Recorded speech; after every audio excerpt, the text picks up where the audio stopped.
was like Good morning, everybody. 5, 6 hours, cut down to 3 minutes before. All right. The court, please come to order. There's a quorum present. All of our court members are present. All legal notices have been posted, and the court is duly called. Is there a motion to open court? So moved. Second. All those in favor signify by saying aye. Aye. Motion carries unanimously. Bailiff will please open court. All rise. The Dallas County Commissioners Court is now in session for the June 2021 term. The Honorable Clay Lewis Jenkins presiding. Please remain standing for the invocation. And our invocation today will be given by a guest of Commissioner Daniel. Good morning. Good morning. Minister Eric Wilson, please come forward. Eric received his license for the preaching ministry in 1998 at the New Mount Zion Baptist Church under the leadership of Reverend Dr. A.R.T. From that time, Eric has held positions for preaching, teaching, and planting churches. Eric has accepted a new role as team leader for the City Lights organization, which has a present role of planting 5 new churches across the southern sector of Dallas. He looks forward to enhancing the lives of others in the area of faith and community development. He served as music director for Highland Park United Methodist Church, which is Cornerstone Worship. He was also the music director at Park Cities Baptist Church and Fellowship Bible Church North. He's currently co-leading a new church in Plano, the A.R.T. Church, Accepted, Redeemed, Transformed. Is a Lutheran church plant which meets in the shops at Willowbend Mall. Previously, Minister Eric Willis served as percussion section chief in the 77th U.S. Army Band at Fort Sill, Oklahoma. He received many accolades and awards, including the Meritorious Service Medal. In 1989, he moved to Dallas, where he would fulfill his primary purpose in sacred music. Minister Willis will be performing an excerpt from the song, Give Us This Day, Our Daily Bread, and praying a thematic prayer for success and substance. And welcome. Good morning, and thank you, Commissioner Daniel. I'm honored to be here, and as she said, I will be presenting Give Us This Day and praying a thematic prayer.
Lord, we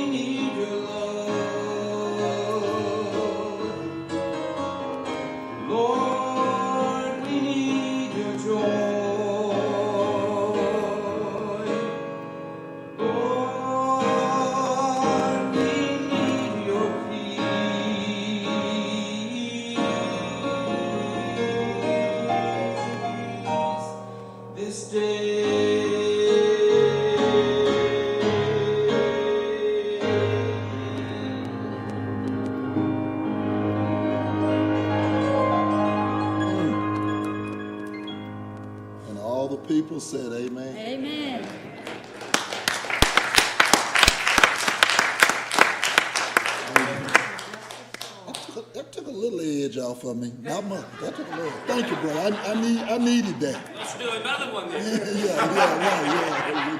Not that he's not on an edge most of the time. Let's pray. Lord, we thank you for this day and the opportunities that we have to serve in new ways. I pray the prayer of thanksgiving for the county commissioners and judges and their support staff who diligently watch over us, especially in difficult times. I thank you for their steadfastness and in their endeavor to protect our citizens in a period of crisis, and the calm disposition that emanated from them, helping us to remain calm and steadfast. Now, Lord, I ask that you grant them new clarity, insight, and renewed energy to steer our city in the direction that they see best for us, and bless them in their dedicated service. And finally, I pray that as we all go about our daily responsibilities, that we find everything in peaceful order as we return home. This is my prayer. In Jesus' name, I do so pray. Amen. Amen. Thank you. Thank you. That was beautiful. All right, y'all. Dr. Daniel stepping up the prayer game here. Hey. All right, I don't know who has July, but I want to see at least a 4-string quartet, yeah. Well, I've already done the saxophone, and okay. Thank you. This is one All right, beautiful. I've got the first two resolutions this morning, and the first one is for our June Employees of the Month. And I think if any of our Employees of the Month are here, I know lately they haven't been coming, but if any of them are here, come forward, and if not, if you're watching online, we appreciate you, and the resolution reads as follows. Dallas County is in its 9th year of recognizing key members of our workforce for their outstanding performance in their everyday duties. The Dallas County Employee Recognition Program was established in 2012 to formally salute employees chosen as the Employee of the Month, and their names are written in the record of Dallas County. And whereas this annual program allows elected officials and department directors to select employees who rise to the challenge of public service and represent the first-class public sector organization we strive to be.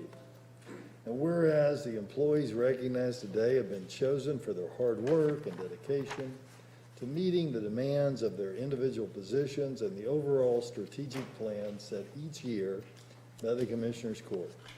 And whereas for those who interact with Dallas County, our employees represent who we are as a public entity. The efforts by the employees listed below ensure that the public sees Dallas County at its best. These recognized employees perform above expectation and ensure that Dallas County continues to be a regional leader and a destination of choice for residents and businesses. The Dallas County Employee Recognition Program sets each of them apart as a model employee worthy of this honor. Now therefore be it resolved, the Dallas County Commissioners Court does hereby salute the following employees. George Lewis, District Attorney. Alejandro Rodea, District Clerk. Rachel Ruida, Emergency Management. George Marcus, Public Works. Anthony Davis, Sheriff. Evelyn Quay, Sheriff. Cheryl Brandon, Sheriff. Josephina Ducey, Sheriff. And Erica McEwen, Tax Office, for being selected as the Employee of the Month and offers best wishes for continued success at Dallas County, and I so move. Second. All those in favor signify by saying aye. Aye. Any opposed? Motion carries unanimously. And I have the second resolution as well, and I see the sharpest dressed member of our audience there. If you want to come forward as I read this resolution. And this is for AIDS Walk South Dallas. And this resolution reads as follows. Whereas AIDS Walk South Dallas, Inc. was founded in 2009 to address the needs of marginalized and low-income communities and those individuals impacted by HIV. The goal was to inspire, educate, and galvanize the community and other surrounding areas of the cities to continue to curb the spread of HIV/AIDS and assist those impacted. The founder and current CEO, Wiley, knew that the community needed more than just a walk once a year, and so programs and services were created taking a true holistic approach, allowing the organization to now reach thousands every year and truly impact and change their lives in a positive way. And whereas the event began as a local 5K walk in a marginalized low-income area of Dallas with a high concentration of HIV cases, and has now blossomed over 10 years to an annual event drawing hundreds of participants, supporters, and volunteers. In 2020 alone, AIDS Walk South Dallas was able to serve over 1,500 individuals living with or affected by HIV and COVID-19 through education, linkage to care, and care retention, medication assistance, emergency financial assistance, and other services as needed. And whereas this year's event marks the 10th anniversary of AIDS Walk South Dallas, and will take place on June 26, 2021, at 8 a.m. in observance of National HIV Testing Day.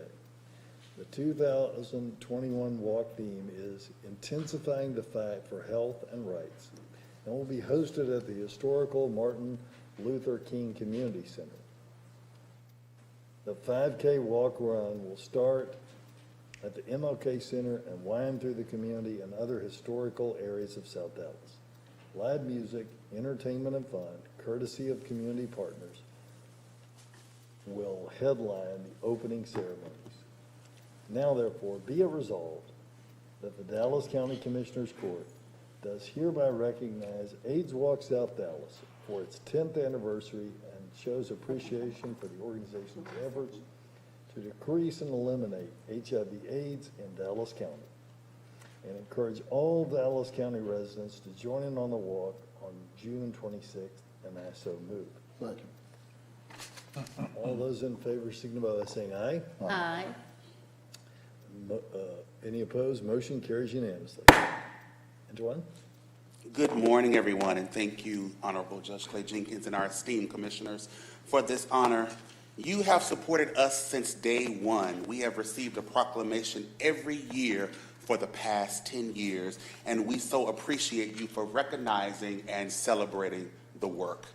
In 2009, there was a community meeting hosted at the historical MLK Center, and in that meeting, the question was asked, what would you like to see in this community? The answer was, we would like to see an AIDS walk right here in South Dallas. The next question was asked, who do you believe we should reach out to make this happen? The answer was Mr. Community. I was sought out on Facebook, asked for a meeting, and I graciously and humbly accepted.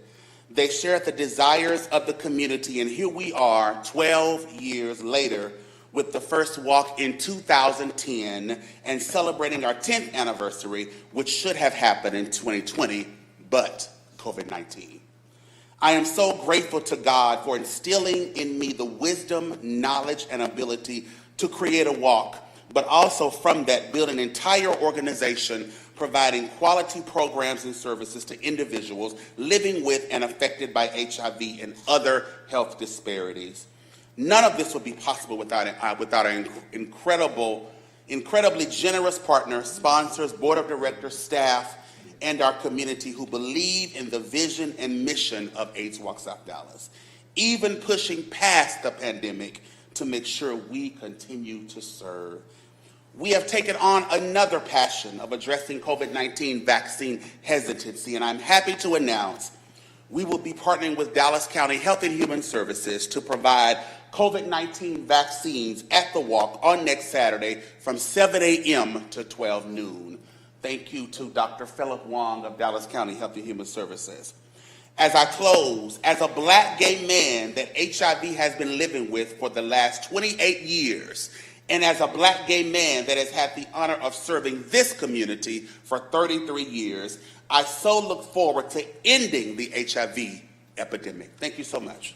Thank you.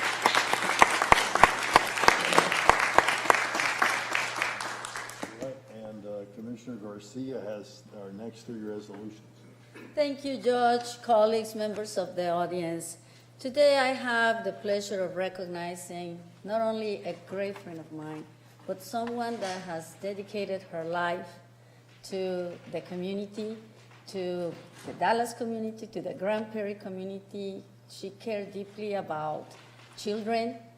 She cared deeply about education. She cared deeply about most things in life that public service is all about. And you know you're about to recognize someone that is very loved, not only from me, but from the community. When you see the mayor of Grand Prairie coming, when you see all the president of the Grand Prairie Chamber, her family, and other members of the community, you know, people that she works with in Grand Prairie ISD here today, members of the Grand Prairie Police Department. And I'm going to ask the person that gets this recognition today to come forward to the podium, Mayor Ron Jensen. You know, could you please come forward with Ms. Esmeralda Rodriguez, you know, her daughter Marisa Rodriguez, and one of the grandchildren, Ms. Michelle Maiden with Grand Prairie Chamber of Commerce, you know, Maria Santi with the Chamber as well, Sonia Ramirez, Pat Luis, and Susana Ramirez also here, Officer Mark with Grand Prairie Police Department, and I think I mentioned Constable Wright, which was here but could not stay with us today. So if you can all join us at the podium with Esmeralda, that will be fabulous, so she can know that we all care about her, and if I forgot anyone, please forgive me. And the resolution reads as follows. Whereas Dallas County takes a special notice when a citizen has contributed valuable time, knowledge, and experience to its community and residents. And whereas Ms. Esmeralda Rodriguez was born in San Benito, Texas, she received her Associate Arts degree in 1983 from Texas Southmost College in Brownsville. In 1985, she obtains a bachelor's degree in social work from the Pan American University in Edinburgh, Texas, and finally obtained her master's degree of science in social work in 1993 from the University of Texas at Arlington. And whereas Ms. Rodriguez's career is highlighted by her continued service to the community at many different levels. From 1985 to 1987, she worked for the Child Protective Services Ongoing Sexual Abuse Unit. In 1990, she took a position as Child Protective Services Home Studies Contract Provider. In 1993, she transferred to the Mental Retardation Connections Coordinator for the Grand Prairie Independent School District, followed by a position as Grand Prairie Independent School District Counselor, Social Worker at Bonham Elementary from 1999 to 2004. She later worked for Grand Prairie ISD Parent Involvement Facilitator, Parent Involvement Coordinator from 2004 to 2014. And currently, she is the Grand Prairie ISD Director of Community and Family Engagement, position she has held since 2014. And whereas throughout her career, Ms. Rodriguez has always demonstrated great passion in her outreach to vulnerable children. While servicing in different roles, she assesses students and families, worked hard to provide educational and social opportunities for homeless students and their families, ensured that the educational rights of the students were protected, provided family counsel, crisis intervention, parenting classes, substance abuse treatment, domestic violence intervention, and promoted student success by providing academic, career, personal, and social counseling.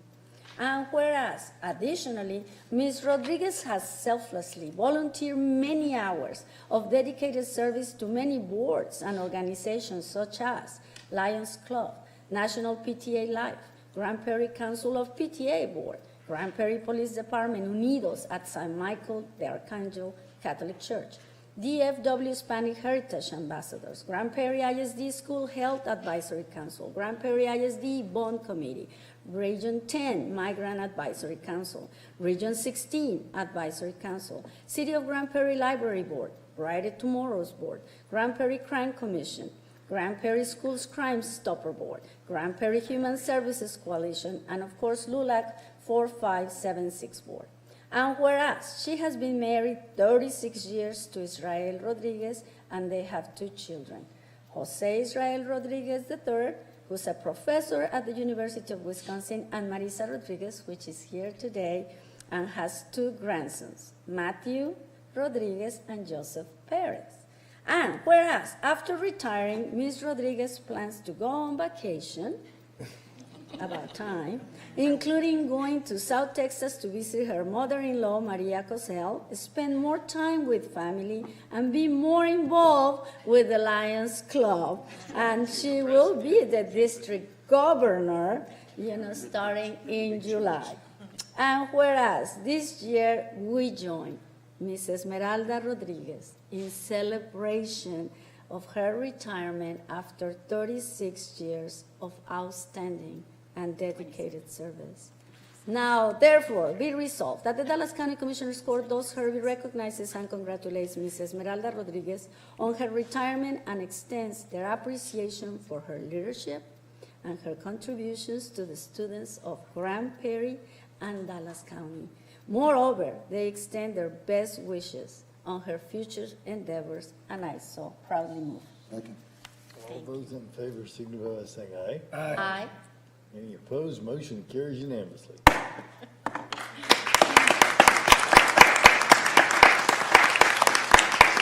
Mayor, do you want to say a few words? I would love to. I'd be remiss without telling y'all, though, what great partners y'all are for the city. Dr. Garcia, you're at everything. Judge, you and all of you, such leadership. This past year was a tough year. We got through it. We're getting through it. But the partnership, y'all work with us on funding of things that wouldn't get funding, Camp Wisdom, Wildlife. I just thank you personally. Many people have time to give. Few do. Many people have the experience that can help our citizens, our cities, our counties. Few step up. Esmeralda is one of those that stepped up time and time again, has made your county a better place, my city a better place. If we had more people like Esmeralda, we would all be a better place. I honor her today because she is one of the few that has truly given her life to help others. And I would not want to miss this opportunity. So, Esmeralda, you may be retiring from the school district, but you are not retiring from giving. I know that. It's in her heart, and I will see her probably as much as I ever did, except she did get me to things for the school district that opened my world, too. It's amazing when you get involved with somebody like that. They teach you an area that has needs that you may not have known about before. So, Esme, you've made me a better mayor.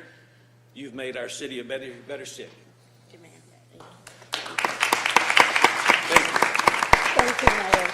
Mayor Jensen, thank you for being with us this morning. Esmeralda, you want to say a few words? Oh my gosh, I'll make it quick. Thank you so much, Judge Jenkins and all the commissioners, especially my true friend, Dr. ELBA Garcia. Truly, your mentor, great leader, community leader that I have truly admired, and you set the bar. You were a great role model. I just want to thank each and every one of you for your service, and to everybody that was able to be here, my daughter, they are great liars. I mean, they got me here thinking I was coming to a recognition for ACE, Cinco de Mayo, and I truly believed that until I saw that it said Retirement Esmeralda. Man, I guess I must be pretty busy. I had no clue. It's amazing, but thank you. It's been an honor and a privilege for me to serve our Grand Prairie ISD and our Grand Prairie community in the different positions that I have had the great opportunity to meet so many great students, families. It's truly been, they've taught me a lot, and I'm going to miss it. But like I say to everybody, I'm retiring from GPISD, but I'm not retiring from serving and helping others. Thank you to each and every one of you for being here today. to help honor me. Thank you, and especially to my family and my husband, Israel, and my daughter Marissa, and JC, and Matthew, and my son, Jose. They've put up with me being up and around all over the place because they know how much their mom likes to be a servant leader. So thank you to each and every one of you. Thanks. Thank you.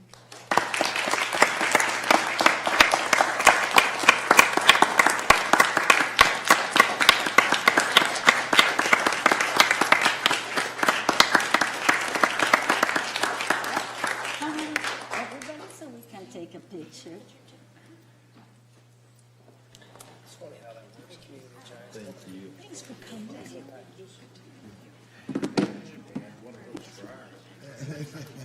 Do some upgrades. Thank you for what you do. Good to see you. And 1, 2, 3. I have a few cameras here, so I would. One more.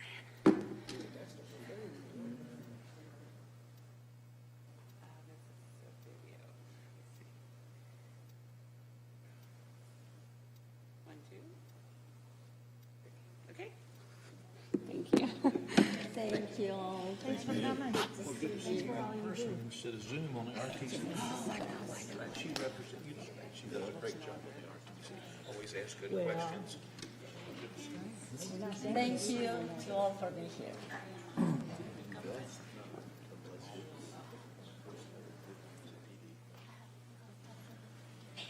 See you later.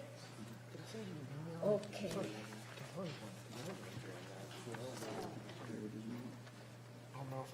Thank you. Our next resolution is for Immigrant Heritage Month, and it's going to be received by Ms. Cristina da Silva, member of the Welcome Communities and Immigrant Affairs Officers for the City of Dallas, and of course, Dr. Philip Wong, which represents Dallas County Health and Human Services Refugee Program. And it reads as follows. Whereas the month of June is Immigrant Heritage Month. Immigrant Heritage Month celebrates a United States that is fueled by immigrants from around the world and honors the immigrants who have built and enriched our country to make us better, stronger, and most prosperous. And whereas during Immigrant Heritage Month, we celebrate the diversity, history, and achievements of the immigrant communities. The United States, our great nation, was created by people with families that originally came from other countries. And whereas the American story is told by immigrant workers, entrepreneurs, innovators, and courageous families who travel here to see new opportunities, discover unknown territories, and make groundbreaking advancements for our nation. And whereas in Dallas County, we recognize the numerous contributions and honor the sacrifices made by immigrants who serve on the front lines and healthcare providers, first responders, teachers, and other essential workers. And whereas undocumented residents in Dallas County contribute approximately 21.7% of the total labor force in the state of Texas in many vital industries such as construction, manufacturing, management services, and approximately 32% of undocumented residents in Dallas County are homeowners, according to the Migration Policy Institute. And undocumented residents in the state of Texas pay approximately $1.3 billion in state taxes in 2018, according to Rice University Baker's Institute for Public Safety.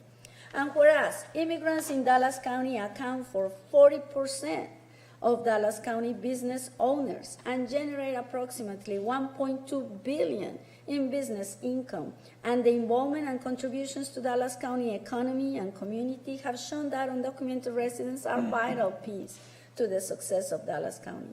And whereas Dallas County is committing to being supportive and welcoming of immigrants and immigrant community leaders who have shown leadership, strength, and courage during this challenging year, and honor those who have contributed to the advancement of our nation. And whereas the City of Dallas Office of Welcoming Communities and Immigrant Affairs, WCIA, builds relationships, trust, establishes welcoming hubs, and collaborates with public and community partners to maintain ongoing communication regarding policies impacting immigrants and refugees in Dallas. And whereas WCIA offers widespread resources that assist and educate immigrants and refugees about citizenship, civic engagement, and collaborates with business and academic communities to create and support economic opportunities, develop workforce training, and provide greater job access for immigrants and refugees. And whereas, as we celebrate the achievements of immigrants during Immigrant Heritage Month, we also reflect on the struggles and barriers that immigrants must overcome each and every day. We must remember that there is more to be done to ensure immigrants have a pathway to permanent residency and citizenship and have an equal chance to become part of our successful nation. Now, therefore, be resolved that the Dallas County Commissioners' Court does hereby recognize the immigrant achievements, heritage, cultures, and stories, and observe the month of June 2021 as the Immigrant Heritage Month in Dallas County, and I so move. I'll second. Go ahead, go ahead. Okay? Go ahead. Yeah. I don't know who seconded, but it was definitely seconded. I yield. Okay, all those in favor, signify by saying aye. Aye. Any opposed? Motion carries unanimously. Dr. Garcia, if you will. You know, and I'm going to talk about this later in the resolution as I talk about Juneteenth and some other things. There's a word called portmanteau. It's a blending of two words that means one thing, and that means one thing. And I guess, you know, when I hear immigrants in this country, we have hijacked that word, and most of us go straight to Hispanics. Man, we never think in terms of, you know, Africans and those individuals who've come to this country. It's interesting you say came to this country as opposed to stolen and brought to this country. Well, we have both. I understand, but the whole word of, you know, immigration has taken on a different kind of genre. Some of us find ourselves in the abyss. Because, you know, we're caught betwixt and between. And unfortunately, immigration means, as I said, most of us who have populated in this country. But I join you in this resolution. I know it's in District 2 that the majority of that African population, I think it's North Dallas High School. They have something like, 36 languages in North Dallas High School. So immigration is more than just Hispanics. And a lot of times I'm talking to my brothers and sisters. I tell them, don't get confused about the GTT and our history going to Texas.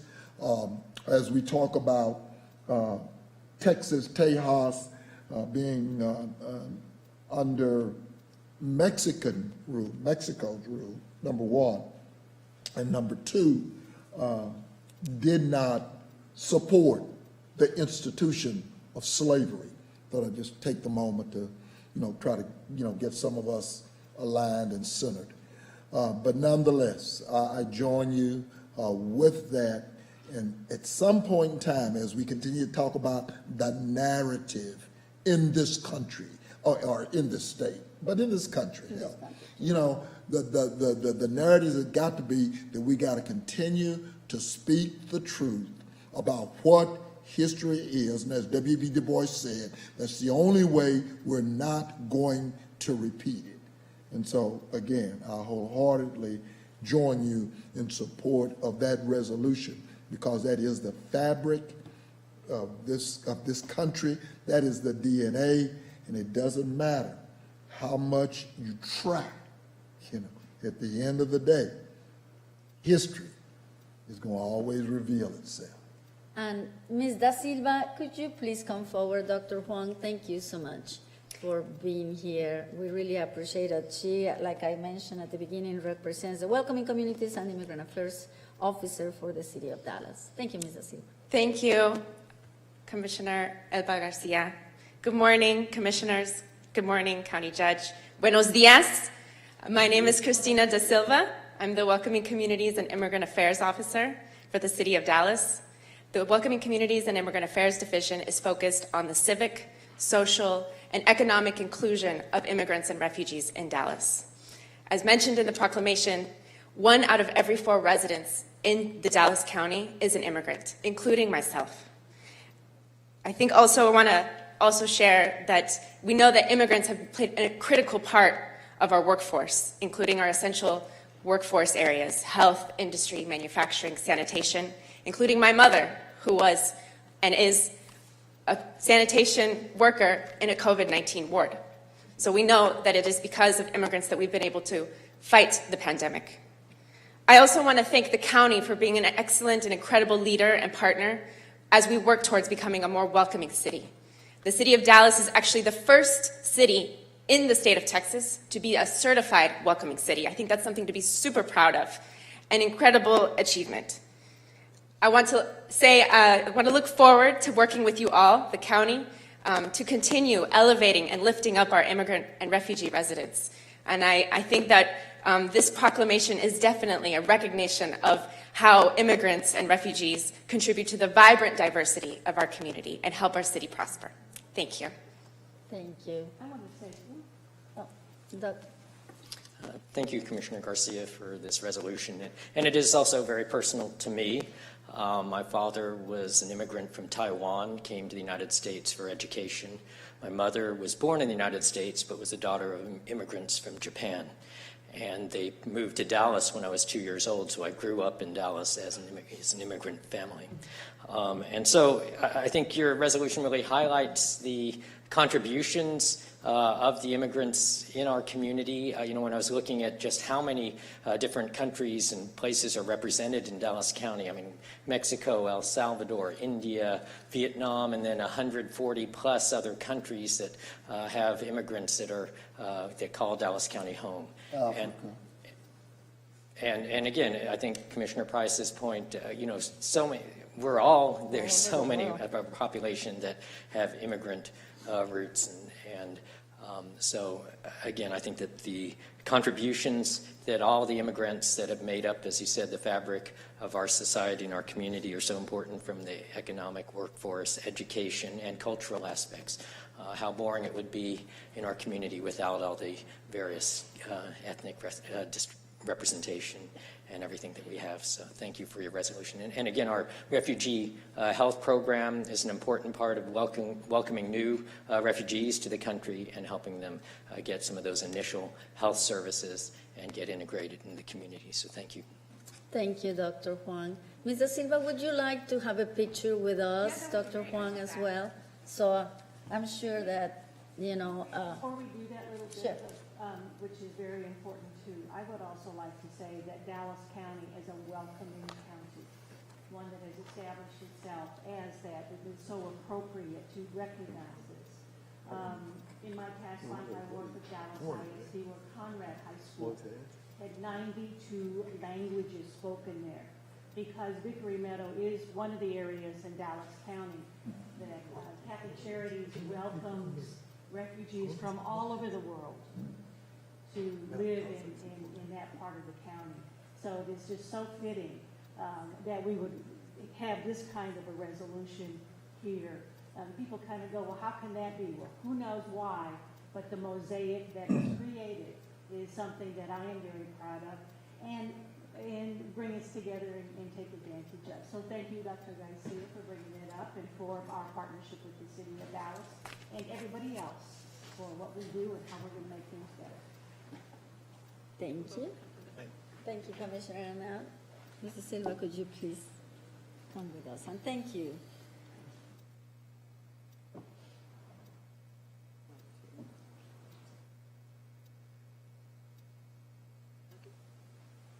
I appreciate it. Thank you. I'll send you the resolution. Thank you.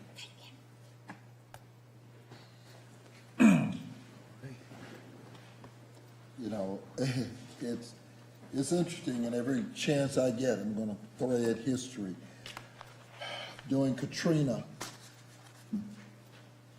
as people migrated, fellow U.S. citizens migrated into this community and elsewhere.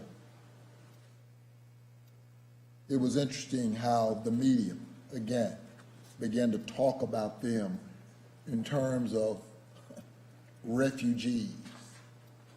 And I remember that fight publicly with regards to always having to try to write history in a way that it continues to be slanted. They continue to grab the narrative, and unfortunately, it always falls primarily on that same population.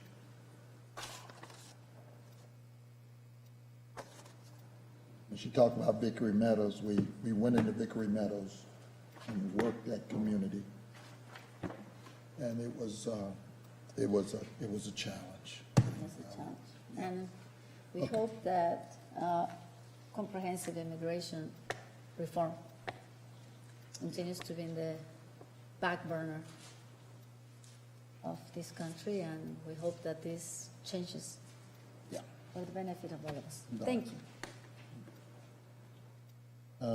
You want me to, no, it's to July. She moved. Oh, that's right. She moved out. Let me ask for a little indulgence and suspension of rule, Commissioner, only because I saw 15 individuals signed up for yours, and so if you'll let me do. Motion to suspend the rules. Okay. And is there a second on that? Somebody say second. Second. All those in favor, signify by saying aye. Aye. Any opposed? Motion carries unanimously. Yeah, I'm asking for a privilege. Thank you. Only because I don't have anybody really signed up on mine, but I do want to introduce, got one individual upstairs, Jada McCowan. She's been accepted into the nursing school program at Texas A&M University. Jada's been with me as an intern, working through my campaign for the past 4 years here.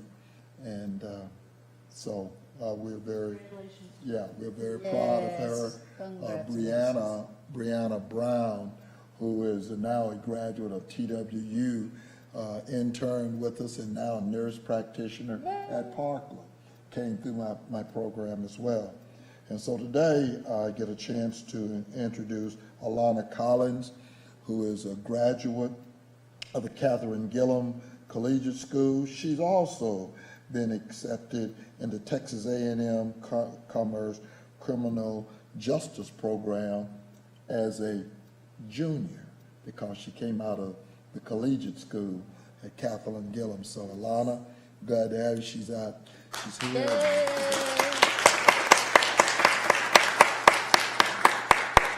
Jada's a kind of a fixture around here, and then Patrick, there's Jada. She's not allowed to come down. She's Patrick Worthy is here. He's taking his time between me and golf. He's working on what is real on golf, and then I just got him working around here. So I'm glad to have them. And the resolution today is for Roland Parrish. And the resolution reads, whereas Roland Parrish has served 3 consecutive terms as chairman and CEO of the National Black McDonald Operators Association, and he established the NMBMOA Foundation to raise scholarship funds for students. And whereas Roland G. Parrish serves as a consultant and advisor to other corporate entities, including the Dallas Mavericks, the Texas Rangers Foundation, the Salvation Army, and the historic Fisk University in Nashville, Tennessee. And whereas Roland G. Parrish has ensconced a unique footprint in this community by his support and patronage of several significant agencies, including, but not limited to, the foundation that bears his name, St. Philip's and St. Mark's, and the Roland Parrish Scholarship Debate Tournament. And whereas Roland G. Parrish extends his largest to those most in need, which included but not limited to the Austin Street Center Shelter, the Zan Wesley Holmes Jr. Outreach Center, also known as Fraser House, and the Reverend John and Marie Parrish Medical Clinic in Fort Portal, Uganda. And whereas Roland G. Parrish is a proud graduate, a track standout, and financial supporter of Purdue University, and equally committed to HBCUs donating over $3 million to Fisk University to erect the Parrish Innovation and Career Development Center, the first new construction on that campus since 1973. And whereas Roland G. Parrish has generated close to $1 billion in revenue and is a major investor in the Reimagining Redbird project, which will combine commercial, residential, and well-needed medical facilities in a unique utilitarian campus structure. And whereas Roland G. Parrish holds a distinction as the sole sponsor of Kwanzaa Fest, Parrish Land Kid Fest, as well as being a performing musician on the main stage. Therefore, be it resolved that Dallas County Judge and the Commissioner's Court do now join with the city, this community, and the Parrish family to recognize Roland G. Parrish for 32 years of service and a sterling example of scholarship, stewardship, leadership, and fellowship, and I so move. I'll second that. All those in favor signify by saying aye. Aye. Any opposed? Motion carries unanimously. And as we talk about what's going into Redbird Reimagined, I welcome UT Southwestern with 130,000 square feet, the first footprint south of I-30 in the community. Parkland, as they continue to expand their wing with the Redbird 40,000 square foot COPC in that area. Hopefully, the foundation will remember Dr. John W. Anderson and Dr. C.V. Roman, the first African-American physicians in this community, and hopefully that facility will bear the name of Roman Anderson. But, you know, if we don't put the fingerprints out there, it's not going to happen. Keep in mind what I'm saying. UT Southwestern, and we're glad to have them in this community.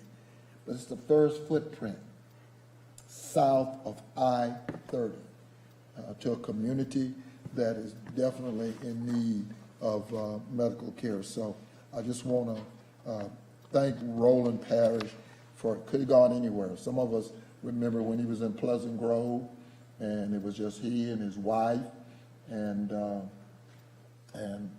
couple of them, as he did his first McDonald's. And he was working nights and day. He now owns 28. And he has never lost his zeal for working in the community. You might see him working at any point in time in those facilities. He is just nothing short of incredible. As I said, Purdue standout in track.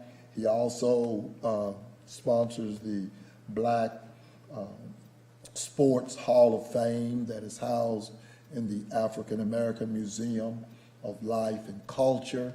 Go on and on. He is good. And when his mother and dad passed, he went to Uganda and established a medical clinic there. I happened to be part of that launching. He's just been a great citizen, and I want to thank the court for joining the community and honoring a great, citizen, corporate citizen like that. It's so easy for us to talk about being the home of Fortune 500s, Fortune 200s. How does that fortune, trickle down, to the community? As I told Commissioner Koch the other day, I got lost up in District 2 and wound up in Denton County. Just a new world. Hell, but for the fact that I'd never been that far north except on a plane, but I looked around, I was like, it's a whole different world up here. You have been in a plane? Yeah, I've been in a plane. I thought you were always here. Yeah, well, I was, but I caught a plane one time. But it just, it's just a different world. It's a different world. And I look forward to the day we can talk about inland ports and all of that and bringing in industry, but I look forward to the day that this community has a blend in such a way that you cannot tell when you cross, and some of us call I-30, the Mason-Dixon line. It's just, I think the presentations that my colleague has brought here that talk about everything from food deserts to broadband digital deserts to you name it, housing desert, it's all south. And I look forward to it. But thank you to Roland Parrish and to this court for supporting that. And thank you, Dr. Daniel. Thank you, Mr. Parrish. Yes, and I also want to mention, very quickly, I know we have a lot of speakers coming. Yes, I know. Thank you to Noemi Gonzalez with my staff and Blanca Torres. Birthdays in June. Today is Noemi's birthday and Blanca will be on the 22nd. Also to our colleague, That's Commissioner what I'm about to say. Koch, which birthday was this 13. Okay. All these June babies. Yeah. So with that being said, thank you, Commissioner Daniels, for the indulgence. Happy birthday. Happy birthday. Happy birthday. To all of you. Try to ignore them now, but, Well, my birthday was the first, so what can I tell you? All June babies. Happy birthday belated. And thank you very much. I would like to have Dr. Martha Williams as well as and Lopez, please come up. This is a resolution related to something that has, for so many years, never been talked about. I know that it affects about 50% of our population to one degree or another, and it's important. Would also like to say that Skyline High School, about 4 years ago, started on a trek to adjust, to bring recognition, to spend some time on this particular topic. And it's through the perseverance of Dr. Martha Williams and so many, many young ladies at Skyline that now we can say that there has been change, and hopefully life will be made just a little bit easier for the young ladies in our boys. Mike's off.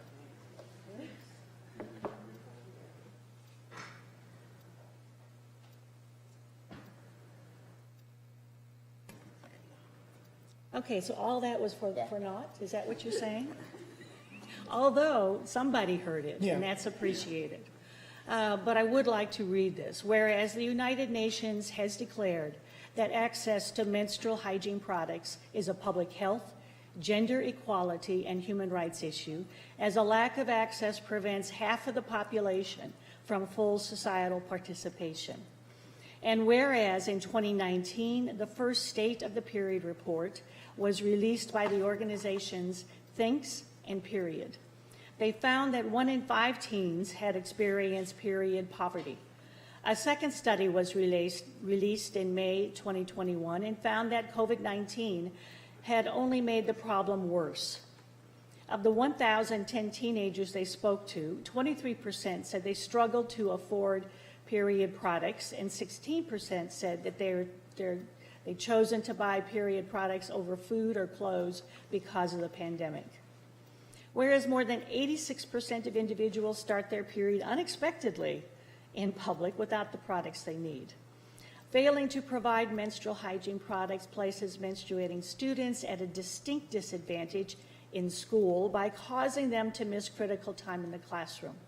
This places students at a disadvantage in the classroom, which only potentially violates Title IX, a federal protection for students to be free from discrimination on the basis of sex, including menstruation.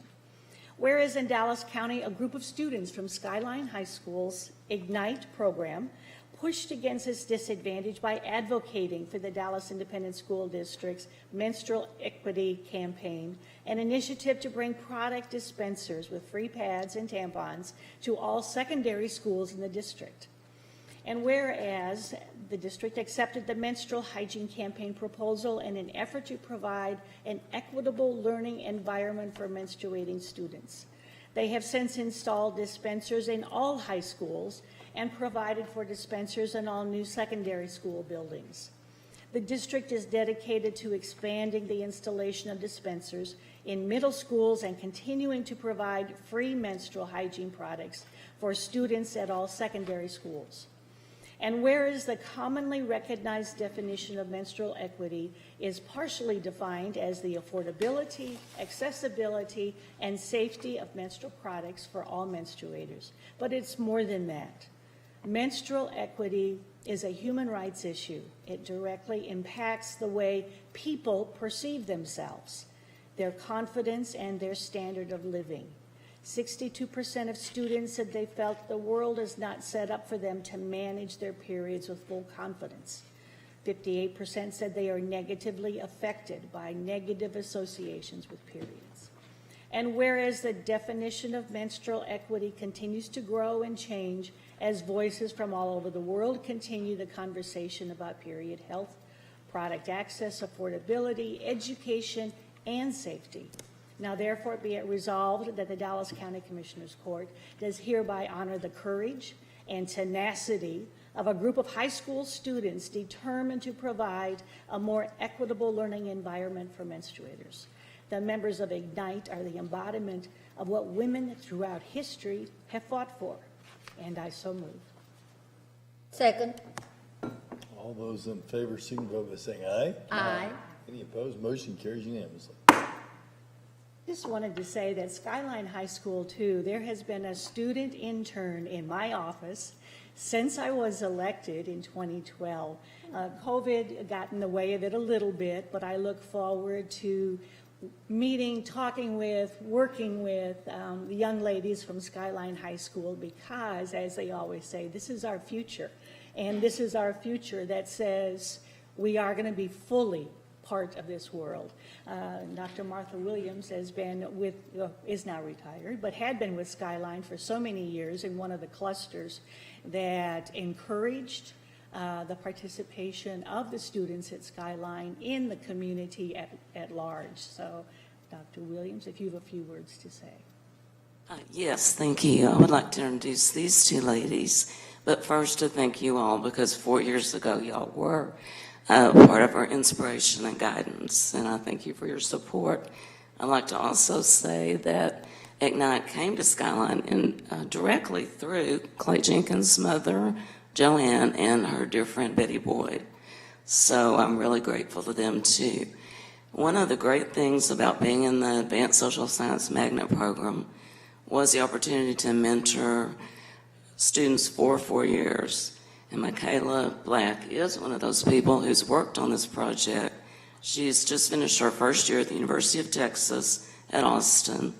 And then to work with people like Brooke Lopez, who I would like to turn this over to, but I wanted to let y'all know she just graduated from North Texas Law School in Dallas with the highest honors. Thanks. you, Dr. Williams, and thank you to the Commissioners Court for giving us the moment to recognize these students who, a majority of them are streaming right now because they are actually in class, but they're not professors, I'm old, but their teachers said that they were able to watch in. Every day that I left my house, my mom said she wanted nothing more of me than to make a difference. And every day that I left the house, I was like, okay, Mom, sure, get in my car, go to school. And I did not realize that by me making a difference, I can encourage other folks to make a difference. The saying that we stand atop the shoulders of giants means that my goal in life and everyone's goal in life should bring more people onto our shoulders so they can see farther than we ever did. I challenged our students to do the same thing. I challenged them to make a difference, and they exceeded my expectations. These students instituted a program that will help all menstruators in Dallas Independent School District. The DISD Menstrual Equity Campaign ensures free pads and tampons in all secondary schools, which includes high schools and middle schools in the district. As of today, dispensers, as Dr. Daniel mentioned, have been installed in all high schools with free pads and tampons for all menstruating students. But we're only just started. There have been dispensers added now to all new secondary school builds, and we are expanding into middle schools. Even further, the students, through their dedicated hours of research and working on the ground in Skyline for 4 years now, in one of the largest DISD campuses, have brought Texas and Dallas County into the spotlight. Texas is watching Dallas and taking note, initiating menstrual equity campaigns now across the Lone Star State because we are the largest district in the southern United States to institute a menstrual equity campaign like this. This recognition wholly belongs to these students and the hours of work that they instituted to make this a reality. Please help me congratulate them, those who are here today and those who are watching online, in their hard work to bring equity to all menstruators in Dallas ISD. Thank you.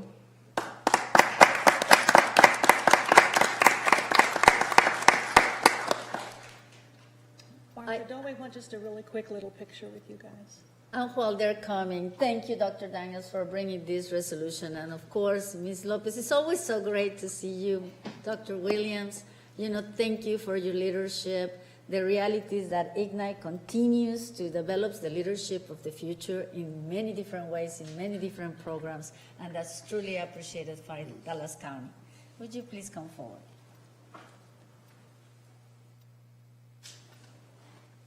Yeah. I'll put today's. You're fine. And congratulations.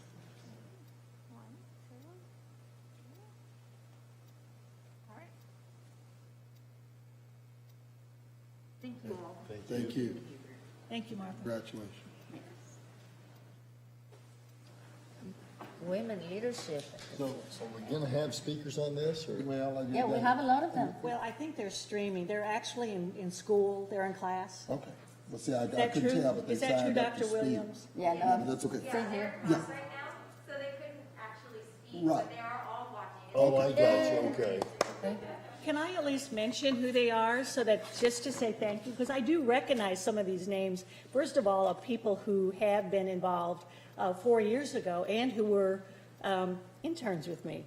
Would like to recognize Georgiana Gonzalez, Angelica Gonzalez, Leslie Castro, and Brooke Lopez, who's here. Daisy Chavaria,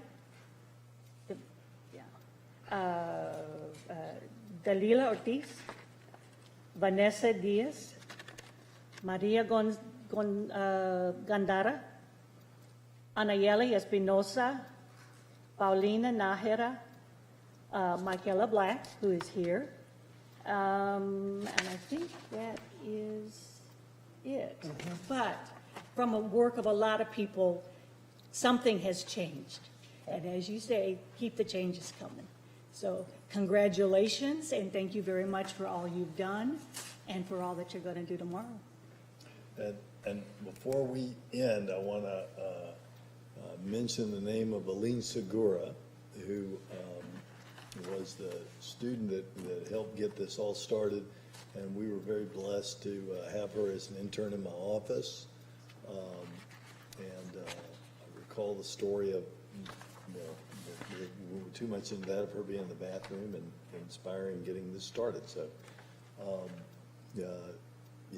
wish her the best, and everybody who worked on this best. I really think it's great what y'all have done.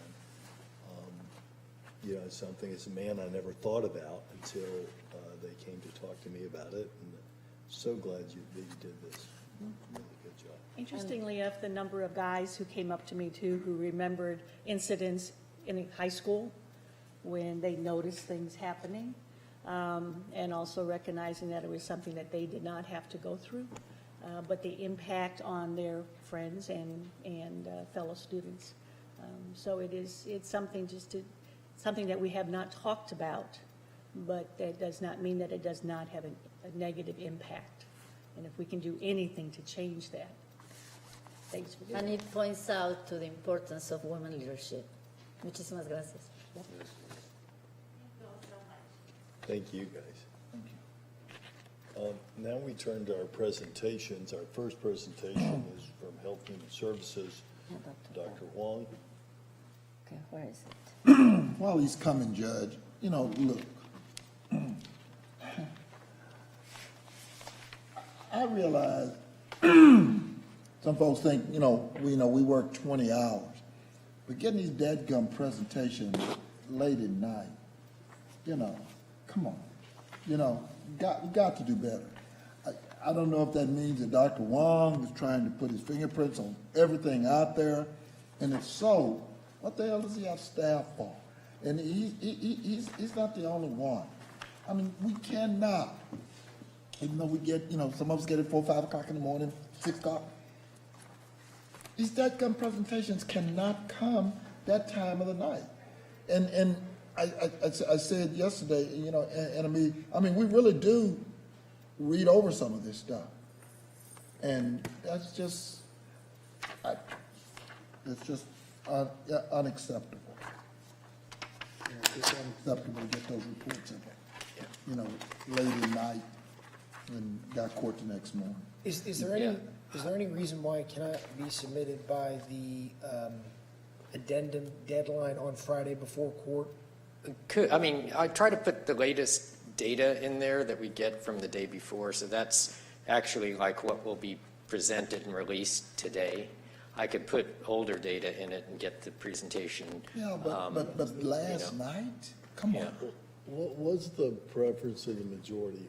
A couple of days older data and get it well before, or most up-to-date data in the presentation itself?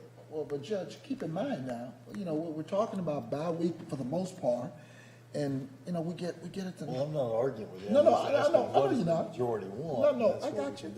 But, as you say, you do kind of, look at this stuff, and we're just publishing it for publishing's sake. I mean, we really do try to go over it, and it was interesting. Again, I'm gonna keep going back. Chairman Koch had a meeting yesterday, and we're going through some stuff, and I said, I can't find that particular piece. And the lady said, hey, I did just kind of plow it in. We do that with reports. We look at some of this stuff.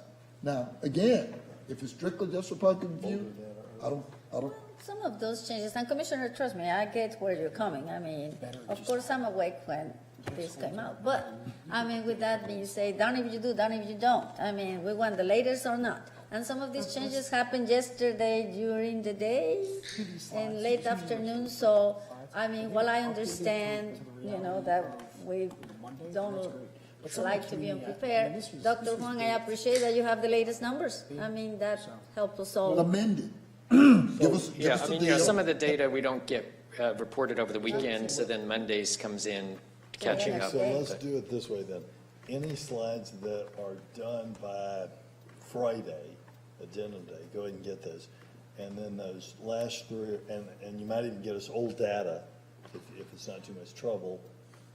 And then you can replace those 3 or 4 slides with the new data that you get on Monday. Sure. Okay. And that way the public will if the public's looking at this and like, I'm wondering about these community clinics and where they are, I'm wondering about the things on the slide, then they have 3 or 4 days to read it, and so do we. Let's do it that way. Okay, so. Okay. Yeah, because we're really only All talking right. about, the slides that vary are like 3. The rest of these should be baked by the time Friday rolls around when we're talking about, looking at these clinic efforts later on in the presentation. I mean, we're really only talking about 1, 2, 3, 4, 5 slides that really have the data Sure. that needs to be updated, so. I mean, we can send out a preliminary one and then update it with more updated data. Thank you. Sure.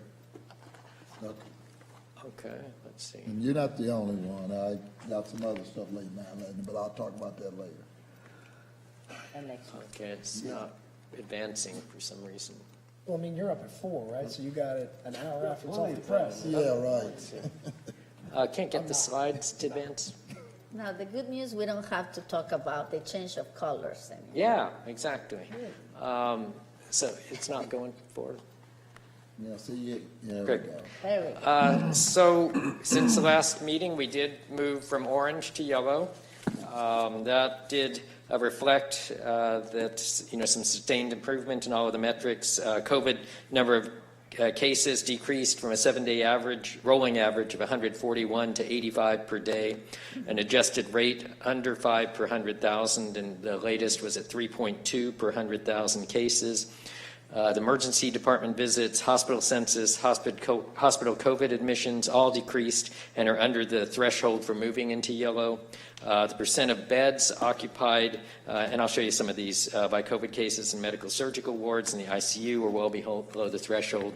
And we have adequate laboratory testing, PPE, and workers in acute and long-term care facilities to safely care for the community. So this is, again, some of the data that we used to make that movement. So this is available ICU beds, that trend.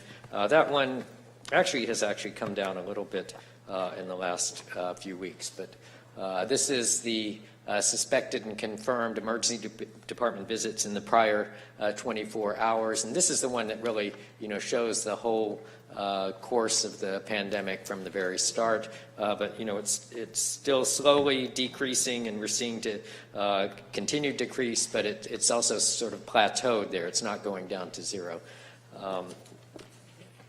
Let's see. This is the number of confirmed admissions in the prior 24 hours. That, again, has slowed down in the rate of decrease, but it is continuing to decrease. This is the number of confirmed inpatients in the hospitals. Again, it's slowed down in the rate of decrease, but it is continuing to show that decline. We've been now about 100 confirmed inpatients in the Dallas County area. Dr. Wong, is there anything you can tell us regarding the difference? So you have your hospital occupancy rate has a downward vector, same thing with your all confirmed COVID-19 admissions, but it does seem as though your ED visit has plateaued. So what's the difference?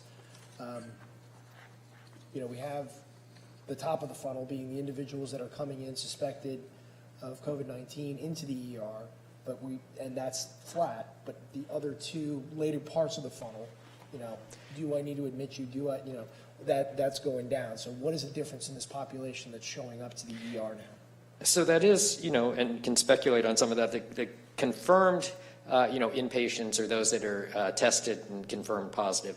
Some of those ED visits, and we include suspected and confirmed. And one of the things that has been noted that other conditions, other respiratory conditions besides COVID, because of the relaxation of the masking and distancing and things, we're starting to see increases in some of the other respiratory conditions that we typically see because people aren't masking and staying away, because all of those same protective efforts for COVID also prevent other conditions. So what you're saying, Dr. Huang, is that the fact that we mask up have reduced the number of flu cases. Right. Oh yeah, I mean, definitely we saw a very, which low used to flu be the number activities. 1 killer of people, in the United States. Mm-hmm. So Yeah, so it may reflect, again, that's a possible cause for, because those are suspected and confirmed, so some of those are before they've actually had a confirmatory test. So it's not fair to call them false positive, rather it's just another determination or another diagnosis essentially, but that's what's coming out. And that's why we show the confirmed cases also that have actually been tested. Yeah, that's why I asked the question, because Sure. I can find it. Yeah, You've also made the comment, too, that it appears to be plateaued off. And on this particular slide, there's an increase of 15 from the previous day. And one of the things, too, that your office, as well as the rest of us, watch is what's going on around the world, what's going on around the United States. What's the impact of the new strains of COVID?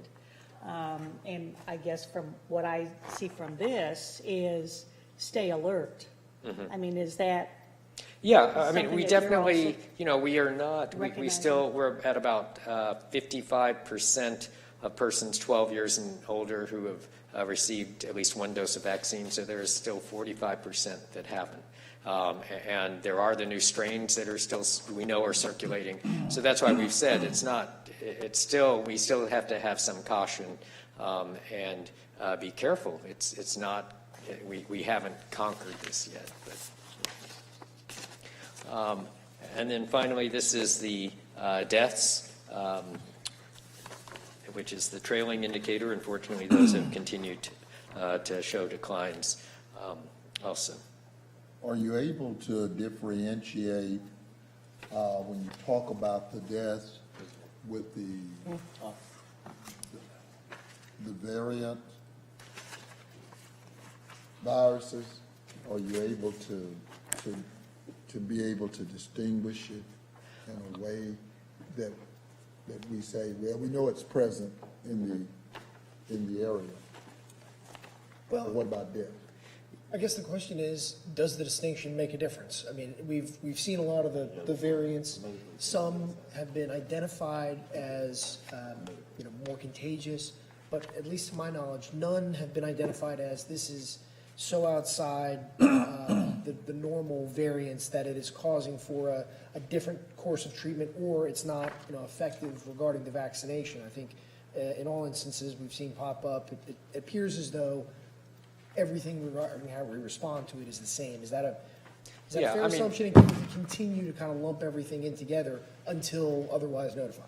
Right. I mean, we have limited testing for the variants. I mean, that's one of the things that we would like to get more routine and testing, so that we don't have all of it, the data on the variants for every death. And I think that's one of the goals, is to try to increase the number of tests that are have the checking for the variants. But we are, as you're saying, I mean, there's more evidence. That the variants are more easily transmitted, but still the vaccines still seem to be effective against them, although it's slightly decreased levels, but still have efficacy. So that's something that's globally, and all of us are, watching how that goes.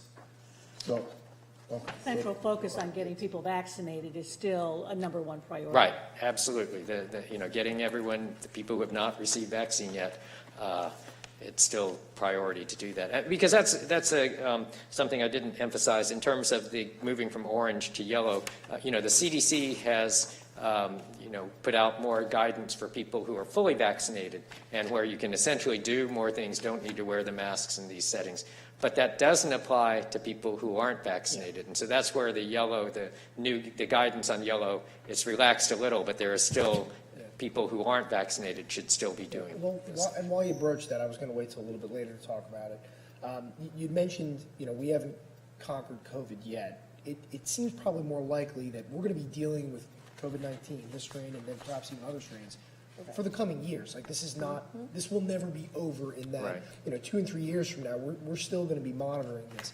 So, with that being the case, is it more appropriate to start and starting at the top regarding our, 4-stage color-coded deal, is it better to start monitoring it under the assumption this is always going to be here, this is the trend going up, so we're heading towards red, or this is, we're in kind of a normal, normal environment? Because at least for my part, psychologically, after everyone having dealt with this for a long time, I think it's important to broach the subject. Hey, listen, there's no conquering it. There's no going away. There's going to be good trends and bad trends, not so much good days, but rather good weeks and bad weeks, good months and bad months. Is it more appropriate we start talking it like that and speaking to it like you do ozone or some of the other, this is, granted you do an ozone day, but this is a bad COVID week. This is a bad trend month. Should we start talking, at least in our messaging like that, so that we can more align with what the CDC is trying to say? And that was my point last week when I was saying, hey, the optics, psychologically, how do we want them to pursue caution? I think people are, but at the same time, I still say there's a lot of, as we took those security tests, misinformation. It's so much information out there that public has got to be confused. Yeah, and still the future course of this is dependent on what we continue to do. I mean, if more people continue to get the vaccine, because again, there's a significant number that still haven't. Some of the projections have been based on higher numbers, but we're seeing smaller numbers come in for vaccine each week. And if that dries up, then that can affect this. The variants can still affect this. So it's still evolving situation. There's no certainty exactly how it's going to be. So. But I agree with Commissioner Koch. This pandemic has shown us a lot of lessons. One of them, the importance of being educated. Second one, of protection. All the voila about the masking, well, we find out it worked. It not only worked, it decreased the numbers of flu cases. So not only COVID. So we know that the precautions, the washing, the distancing, the masking are protections. Are protections that are going to be with us for a very long time. I just also want to add, the great work that working with all the partnerships, Parkland, PCCI, all the pharmacies, the judge leadership, everybody, the cities, all the municipalities, and of course, the leadership of, this court has made a difference. We're seeing the vulnerability down in the 10 zip codes that we target, and, probably a little note that pass it. But the reality is that while we're not out of there, the target, the zip codes that were our target, it's happening. So we just need to continue to encourage people, like Commissioner Price said, to get vaccinated and get them the real Right. information. That is, we have to take care of each other, period. Right. And the data certainly show the effectiveness of vaccinations Exactly. and doing these things. Thank you, Dr. Juan. So here's some of the other data from the state data. As I mentioned, about 55% now of the population 12 plus in Dallas County have now received at least one vaccination dose. There's now 23.3 million doses statewide that have been administered. This is more breakdown of Dallas County, about 2.1 million doses in Dallas County that have been administered, and you can see then how that number by week peaked in April and then has been declining in terms of the numbers that have been receiving vaccine each week. A further breakdown, about 1.2 million persons in Dallas County have had at least one dose, and then about 980,000 are fully vaccinated. The Fair Park Hub, we are continuing to operate that, although now at reduced number of days and hours. Starting this week, it will only be operational on Saturdays, but with extended hours from 8 a.m. till 8 p.m.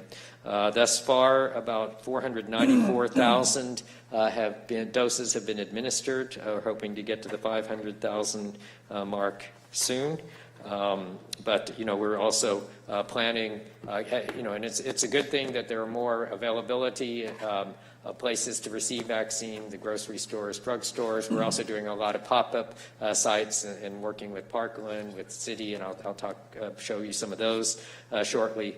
But the Fair Park still continues to get large numbers on the days that they're opening, and we're trying to keep it open so that it does, on those days and consolidate those that are coming in for second doses so that we do keep up those numbers and efficiency, but certainly it is winding down.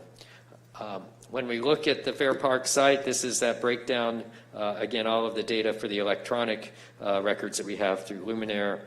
You can see from the start till now, I more use this to show the differences in some of the demographics of who's received it at Fair Park. For the whole entire time, we're talking about 44% then Hispanic, about 15% African American, 30% white. But then if you look at just the last 2 weeks worth of the demographics at Fair Park, 65% Hispanic, about 13% African American. So we're certainly making some progress towards the priority populations that we have been initially targeting at Fair Park. But again, that's the breakdown. But the numbers are certainly lower than they have been at our peak. Wanted to finish just with some presentation on the community outreach that we've been working on, and Melissa Gonzalez has really done a great job leading our efforts on that. We've gone through different stages and phases of our community outreach. If you recall, initially when there was limited vaccine available, it was more creating that communication, providing factual information about the vaccine, answering questions, and helping people register on the wait lists.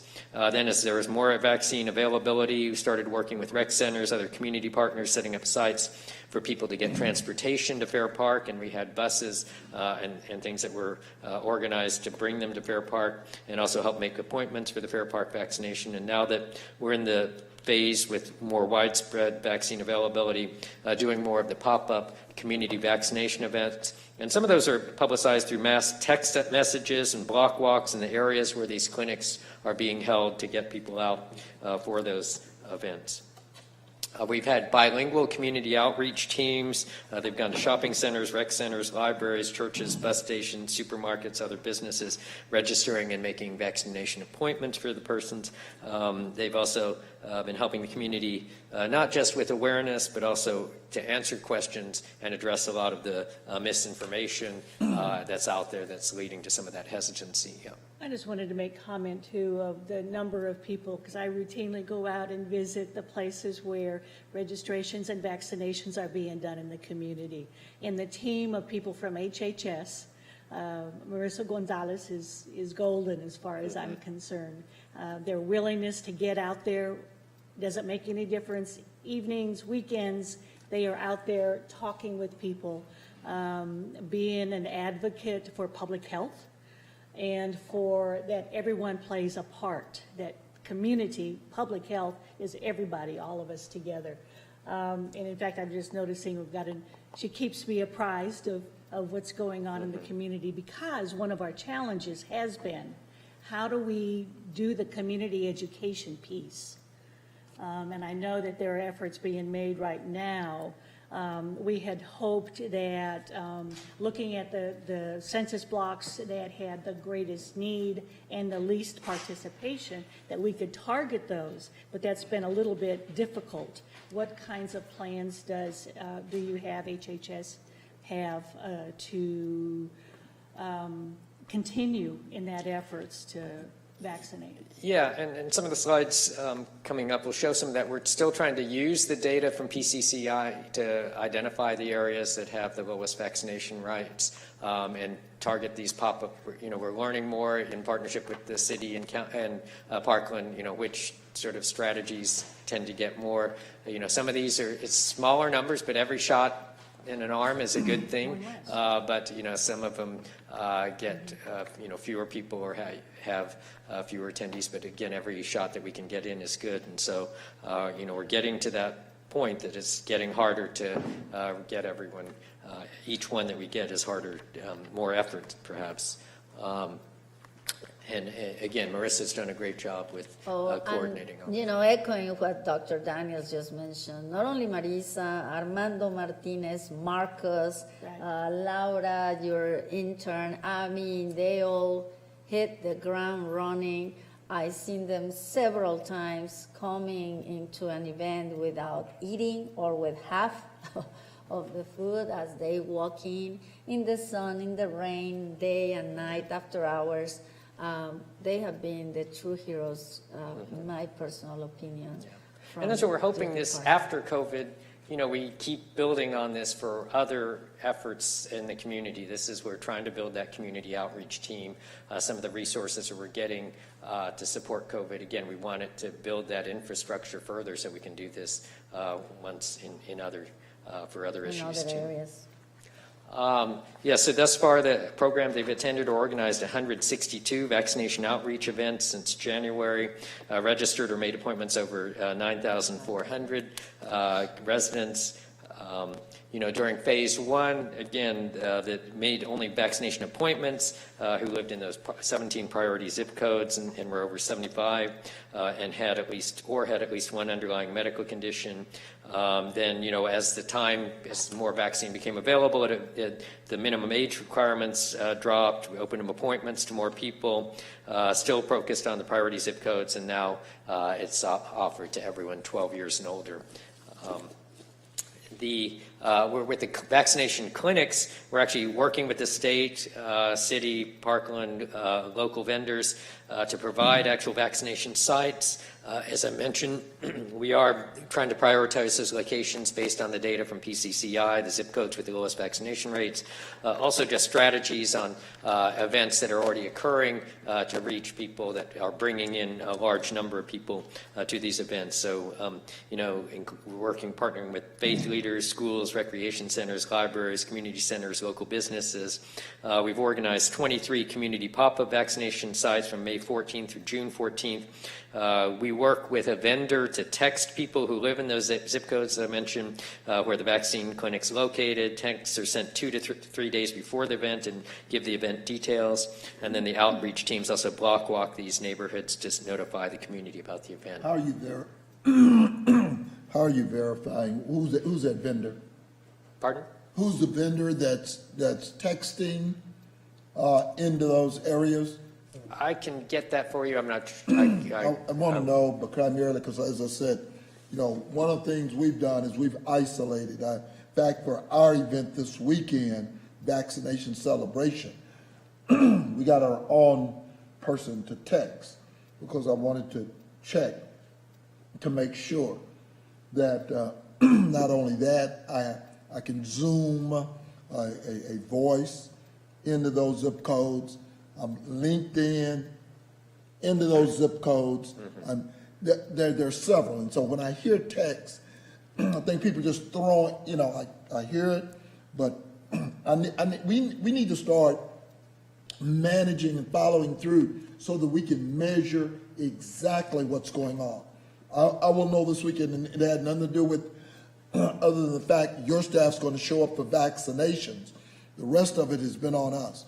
And so we have done everything from we've done our own radio, our own texting, you know, our own Zooms, everything, because I want to make sure that I can measure what's going on this weekend.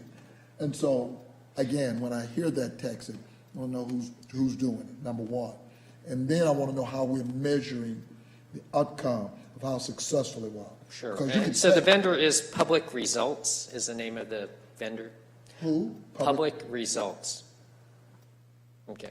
Never heard of them. My point is that where did it come from? I'm sorry, what? Where did they come from? Part of the media group? Yeah, it's probably, I think it's under probably the media purchase. I can verify exactly how that was arranged, but I believe it's through the media as part of the media company. And that's something, you know, we're again trying to expand exactly to use more of these strategies, use social media.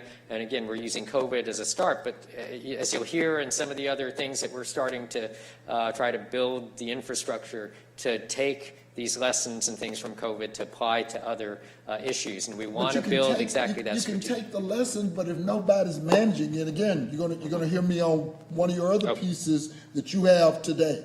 I've seen these consultants come in. You know, okay? We got a piece on the agenda today. I hear you got another consultant. Well, the last consultant that came in on a very similar project, it was catastrophic, because they're not talking to the subrecipients and the people out there who are utilizing. And so, as I said, I can appreciate it. Everybody wants to help and everybody wants to feel good. How are you measuring penetration? How are you measuring what is going on? Well, ultimately, for this effort, the measurement is how many people get vaccinated. That's the goal. It's to mobilize people, educate them to break down the barriers and get the number vaccinated. It was actually, I got clarification, it was an emergency solicitation. They reached out to several vendors and they had the best proposal, so that was an emergency. It was emergency solicitation? Yeah, it was emergency solicitation, so to get public results. Mr. Parrish, I don't. Right, this was a solicitation that we went out in the market using, I think it's 3 or 4 vendors that we got quotes from. It was less than $50,000, and we did go through the process of looking at them, working with our Gail Davis in the IT department along with HHS team. So we went through the process, looked at, I think it was 3 or 4 vendors that came in through a online solicitation. We put it out, and it was reviewed, and that was the firm we used. Yes, sir. Like around $30,000, I believe, altogether. Okay, yes, sir. and again, I can appreciate that. I'm just trying to figure out how we actually manage. You say vaccination. Again, one of the reasons we isolated this weekend and didn't ask for anything other than you show up with vaccinations is we wanted to see what it was. Texting alone may not do it. Might need that Zoom call. May need that link in. So, when I hear this social medium, everybody gets excited. Texting may not get it. Right. May miss that. But then I hear from people say, golly, I got a link in. Oh, by the way, damn, how many times you gonna do this? I got a Zoom call. Oh, by the way, I heard on the radio. So I'm looking for packages so that I can put my finger on it and say, they're actually performing. As he said, emergency, did it. Parkland's got this going on in my district at an apartment today. Right. No, exactly. I mean, and that's where there is also the block walking in the areas. That's part of that too, to knock on doors and so to try to every one of these 23 community pop-ups has got that entire program meshed into it. Texting, block walking, etc. Mm-hmm. No, I'm asking. That's what I'm saying. I'm not sure if every single one. I can give you a more breakdown on that, but that has been the strategy to in terms of the the texting is probably more doable. I don't know if we've had block walking teams at each one, but see, Doctor, look, and also working with the community partners in the area to be promoting these events. So it's a combination. It is trying to use the different. I'm not trying to get granular on this stuff. I'm just trying again. We're at these apartments. These are the first apartments that have been built in Hutchins in 30 years. Multifamily, I shouldn't say apartment. Their first multifamily. We're there today. Parkland's there. Okay? So we've used several. We're there from 3 to 6.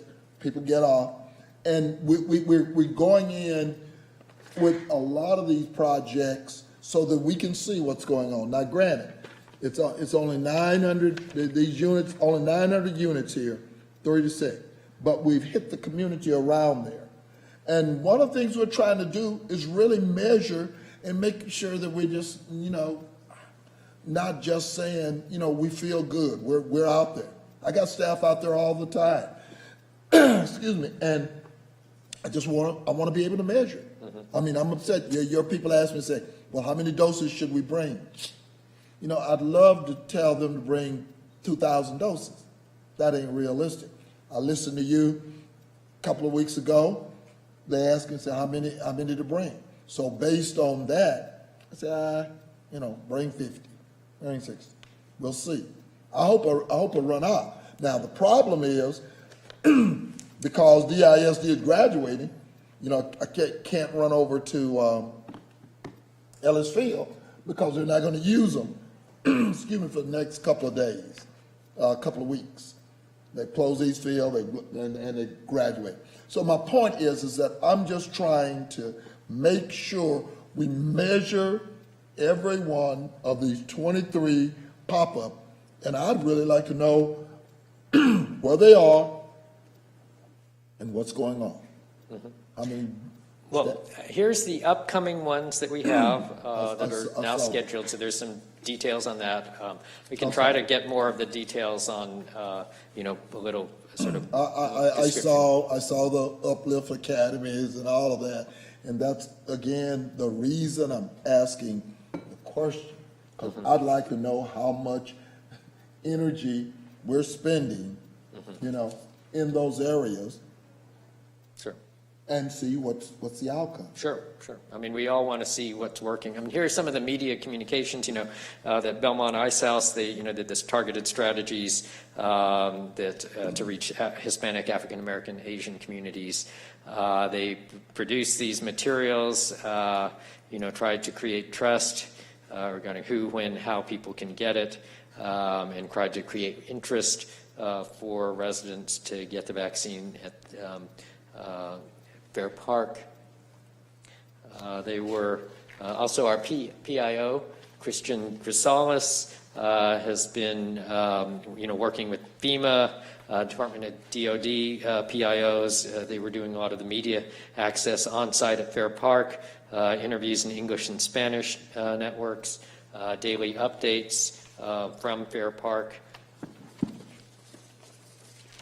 Also did a lot of video, audio, digital content. He was doing some short videos, interviewing people who'd received the vaccine that we're posting on social media.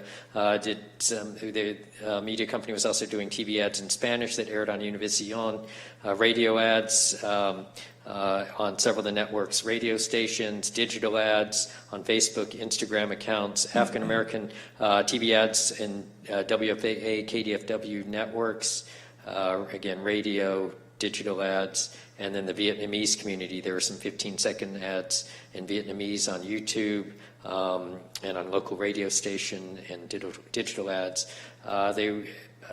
During the course of the campaign, over 17.4 million impressions, 22,000 clicks on the landing page. Some of the metrics that we look at. And then again, some of the evaluation for the media, social media, 13,250 engagements. 33% of the budget was allocated to the digital tactics, but the digital tactics actually made up for 59% of the impressions delivered. So those are some of the metrics that the media company is using in terms of evaluation. But bottom line, our numbers are, we really want to look at, how many people. Some of those stations, though, I listened to, and I haven't heard it.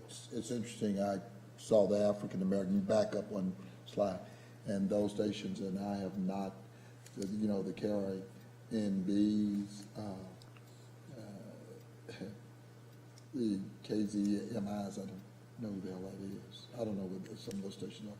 The KRNB is a popular station, and I just find it interesting. It's easy to put this out there. It's just that I haven't heard. I really haven't seen it. So if that's fine. I would love to see when they're airing. They can't air at midnight. I don't know if those are PSA. Yeah, they can probably get the report on that if you need. Come again? They could probably give a report on when they, yeah. No, I'm clear. Yeah, and that's what I'm asking. Okay. Okay. So that is all I have for my report. Okay. Thank you, Dr. Juan. Thank you. Thank you, Dr. Wong. Thanks, Dr. Wong. Next is, unless you got something. Okay. I said earlier, this Saturday is Juneteenth. And it's Juneteenth, and we're going to have celebration vaccination. We took a theme from Kwanzaa Fest that says, excuse me, emancipation, education, enterprise. How do we take care of home? And that's what we used to call the 3 E's. But you know, it's difficult in a society that continues to try to control the narrative and not at any point in time do something more than give lip service. You know, Black Lives Matter. If they do, then economics would matter, and therefore it would be something else.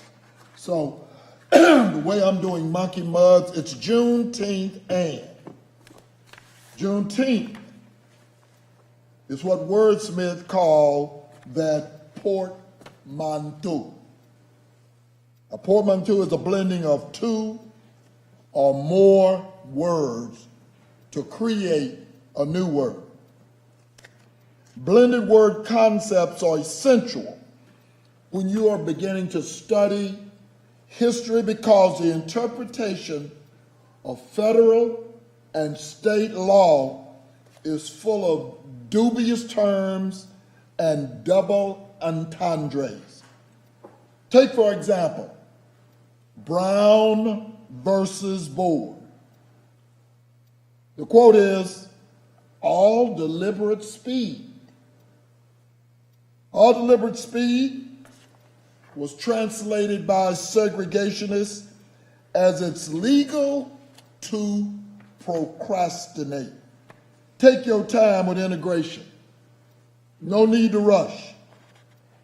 Juneteenth is by no means a legal term, but it was based on what we call a legal precedent. Honest Aid issued the Emancipation Proclamation in 1862. And he had an enforcement date on January 3rd, 1863. For Africans in the institution of slavery in Texas, the decree meant nothing because the state remained under the control of the Confederacy.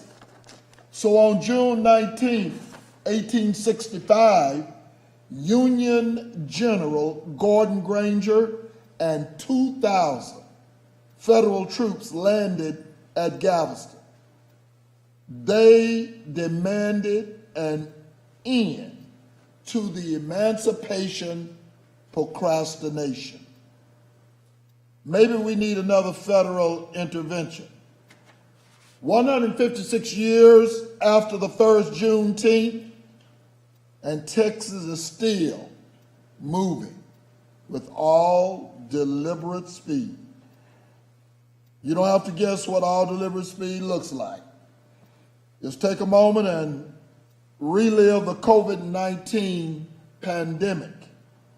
This court went into a frenzy to provide testing and an eventual COVID vaccination. However, the vestiges of Juneteenth is everywhere.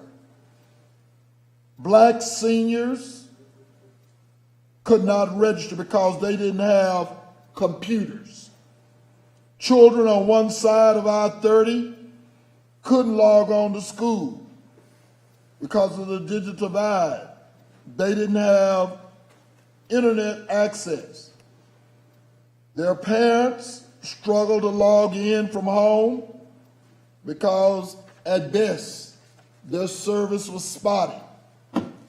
And recently we've learned how unequal broadband services are in quality and in price, thanks to Commissioner Carter.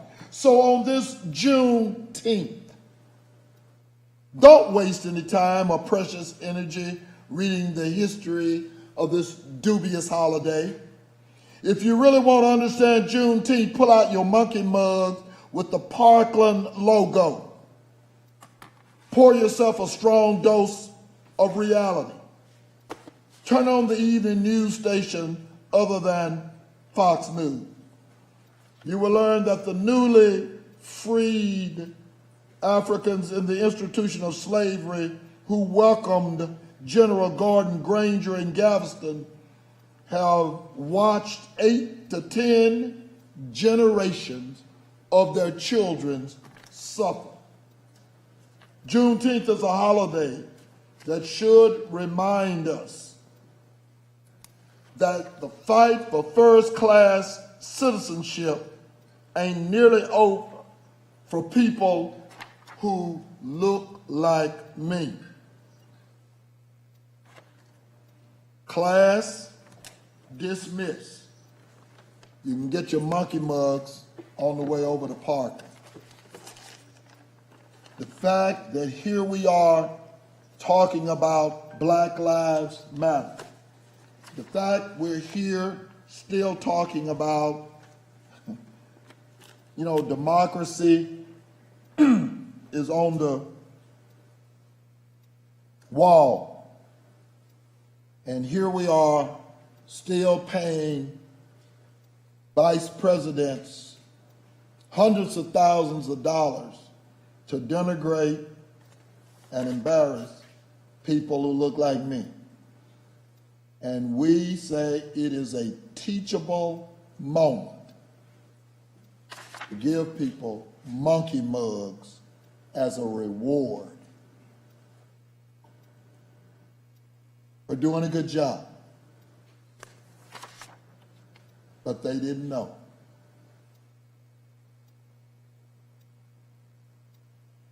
And it continued. It's Juneteenth. And so what? There will be vaccination celebration in DeSoto, Texas, as we continue to try to tell a community that they do matter, that they do have value. So at 901 Hampton, Suite 205, the Mayor, Rachel Proctor, and I will do vaccination celebration, emancipation, education enterprise, taking care of home. No monkey mugs allowed.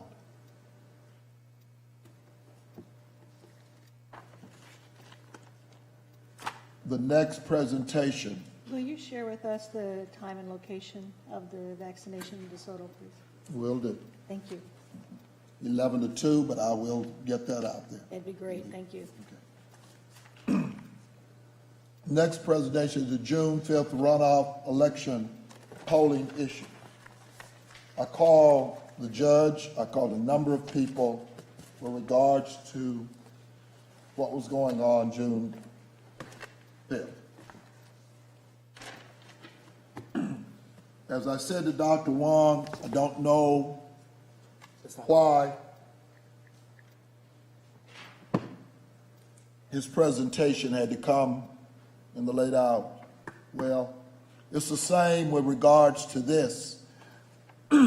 Last night, again, 10 o'clock, I get a response from the election administrator with regards to this June 5th post-moratorium. The election day problems that were reported, still, I don't understand. I don't even understand how you began to open polling places and you don't have ballots. I don't understand. Been a commissioner 36 years. I've been at the county 46 years. I've seen us run out of ballots, but I've never seen us open a polling place and there were no ballots. Are you kidding me? What the hell did we open the polling place for? So I got the election day runoff problems. I've got them by voting equipment. I've got them by voting supplies. I've got them by all the issues. And I got them by districts, as I'm sure all of us did. The voting, the runoffs primarily, even though it was 50% of the council, some of the runoffs, and I'm talking about my district,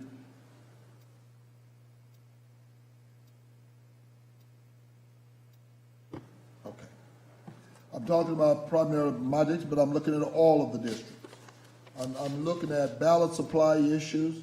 I don't think that there was anyone who had any more ballot supply issues than did I. District 4 only had 2. District 2 only had 2. District 1 only had 1. I had 9. Why? I showed 4 precincts. 4 highly contested races where I didn't have ballot. Are you kidding me? And then the electronic poll issues. I showed my district where I had 17. District 4 had 15.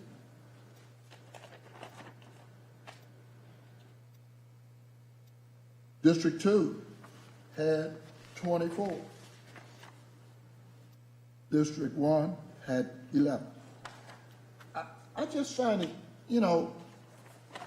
interesting, and I've got them by schools. I've got them broken down, and then again at almost midnight, I get some kind of so-called, explanation for this. Now, I don't know if y'all have had a chance to read it. I have not, but there's no explanation for not having ballots. There's no explanation for not having ballots. We knew we had some problems the first time. Here we come, a runoff, and we still got problems. There's nothing he can explain with something as basic as ballots. Maybe some equipment. Yes. I think I woke the judge up. I said, 7 o'clock. Damn it, we ain't got ballots. Not 1, not 2, not 3, not 4 precincts. And keep, and we're fiddling while Rome is burning. I know we wasn't on the ballot. So, a lot of times, no matter. We weren't on the ballot. But I had people on the ballot who had investment. And it's just, I just don't understand it. I don't understand it. You're not, the department, you're not holding managers accountable. You're having issues. The same thing happened in the May election. Do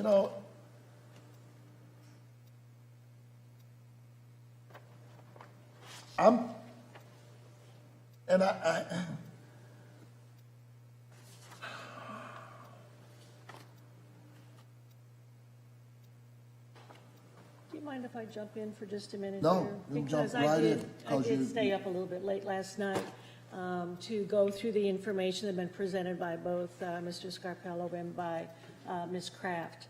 In looking at the Ask Ed Help Desk report, I looked at this and thought, well, I need to get it a little bit more on the same page so that I can wrap my head around what actually is being said in the report.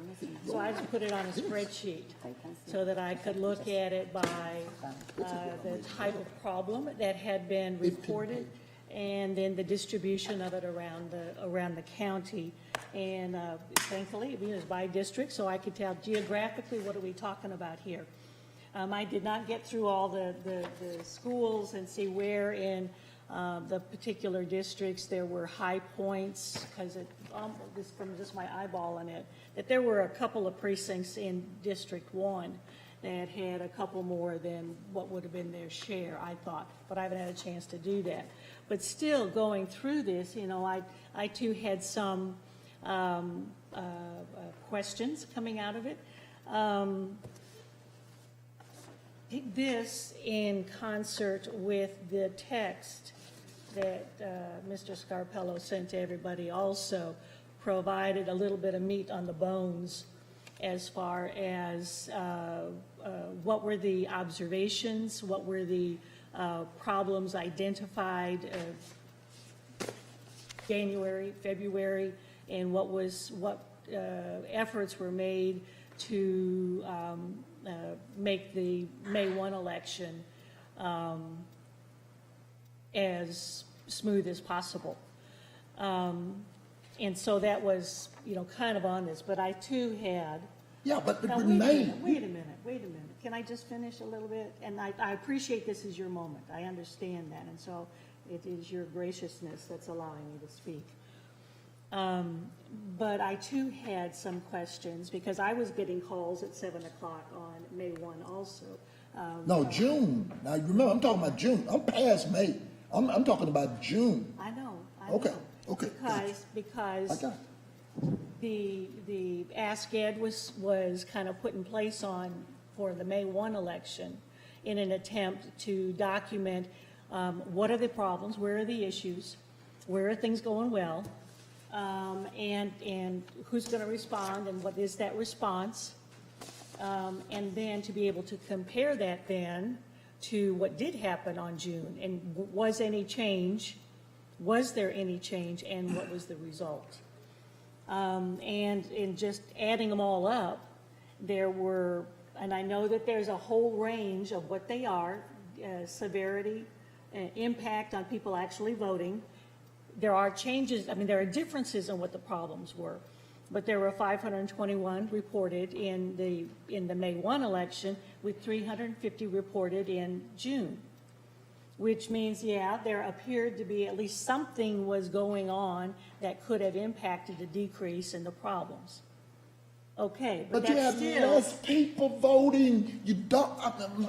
and fewer locations. Exactly. Fewer locations. Exactly. Okay, but that still does not, how is it possible? And I guess I do want to know because I saw the text also. But how is it possible that there was a cluster where there was an issue on the ballots distributed? How can that, where's checks and balances? How can something like as basic as the ballots for an election not get to the polling location? Exactly. Is there an answer or? No. There is no answer? How the hell? That's what you're doing. You're setting up election. You exactly. You chronicled it. You had less polling places. But you don't have ballots. Like I said, I know I called the judge at 7. I started calling. I can tell you exactly what time that the ballots finally got there. Then I started calling about other problems.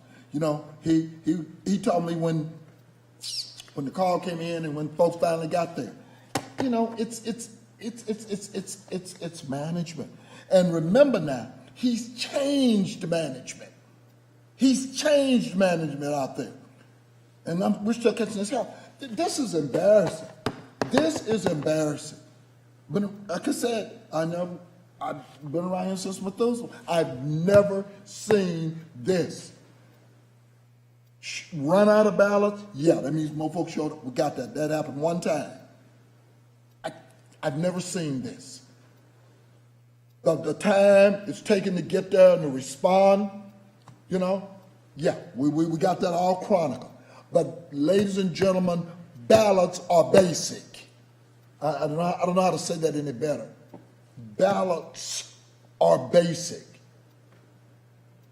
Can I ask one question just to see that I'm sure that one problem doesn't exist that we're talking about?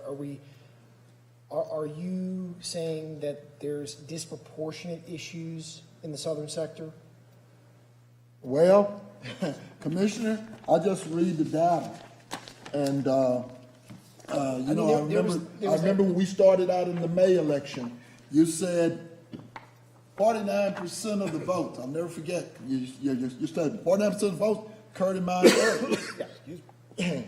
But then all the problems, the majority of problems happened in our area.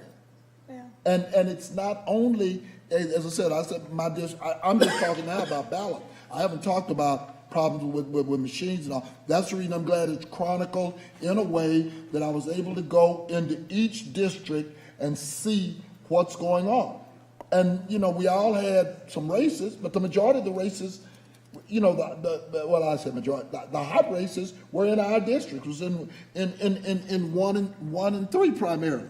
Yeah, well, yes, more too, but I mean, so District 2, District 2 had, this time around, had well over 50% of the vote.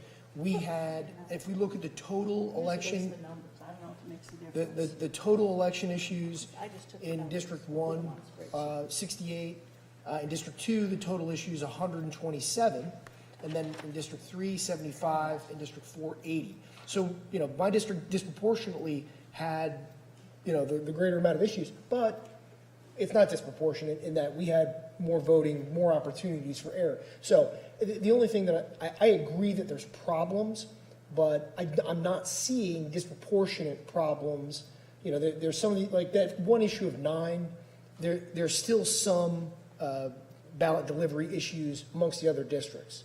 So I don't know if we're there yet at having evidence that there's a problem in one specific geography. There's overall problems. The House is not in order just yet. So there's answers that we need in that regard, but I just want to make sure that we're not, you know, but we're being clear about this. And if you want to say that there's an issue disproportionately geographically, I'm absolutely going to disagree with you on that piece. I do agree with you, though, there are serious issues that need to be tackled.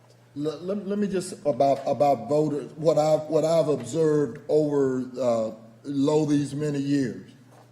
When that poll opened at 7 to 9, that's a pattern. Even on a Saturday, that's what. Even I think the numbers showed that, you know, even in terms of the issue, 7 to 9, that's when people show up to vote. Yeah. And when people show up and there are no dadgum ballots, I don't give a damn what happens in the middle of the day. Most people ain't coming. You got drip in 7 to 9. Maybe 10, but 7 to 9, and then that evening before the polls close, you know, 4 to 7, 5 to 7. That's traditionally the way it is. And when I get people who show up that time of the month, and I got precinct judges, I got people saying, "What the heck? No ballots? Really?" And then I'm still trying to. Well, I looked at the numbers, and what, you know, Commissioner Daniel just disseminated. Yeah, I see, but again, you got less precincts, and then and proportionately, you got as many dadgum issues. Nobody voted. Well, I said not as many people voted, and so this is one of those elections that every vote counts. It always does, but in a runoff, what was the turnout? Oh, yeah, it was 1%. Extremely low. I'll say this, though, in having seen the data, again, there's more that needs to be done, but I'm actually going to say this, and probably this is going to get me in trouble. This is encouraging type failures, because if our major error is at the beginning of the day, right, we can pretty well tease out and prescribe the issue. If you're not ready in the beginning of the day, when everyone's lined up and ready to show up at 9 a.m., that's when you're going to have the greatest problems. So what does that mean? You have to shift your operations to make sure that you're prepared for those first 2 hours. Now, we can... That's basic, though, Commissioner. That's election 101. That's sandbox. As it is basic, it should be something that should not show up next time. And if it does show up again, then we have larger issues.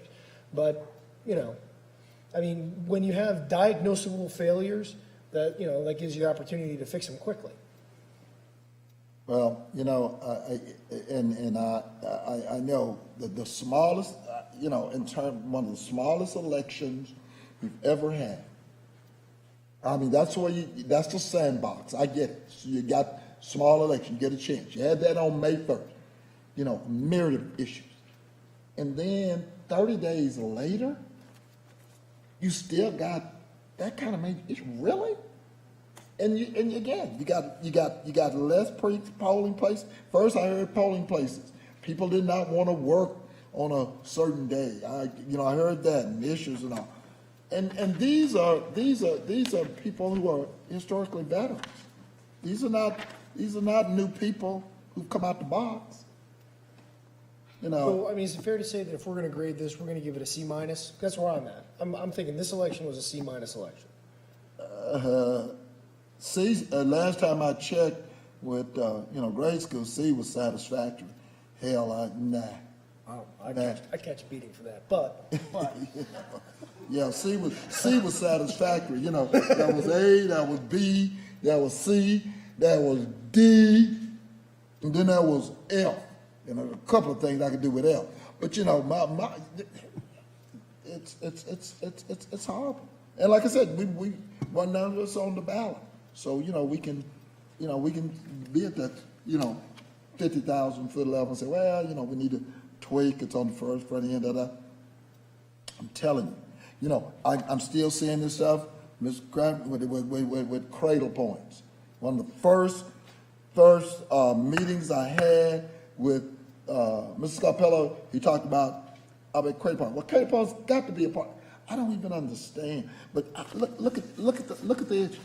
And I'm just talking about what I did. I have not had a chance to look at this so-called 15-page post-election review from late last night.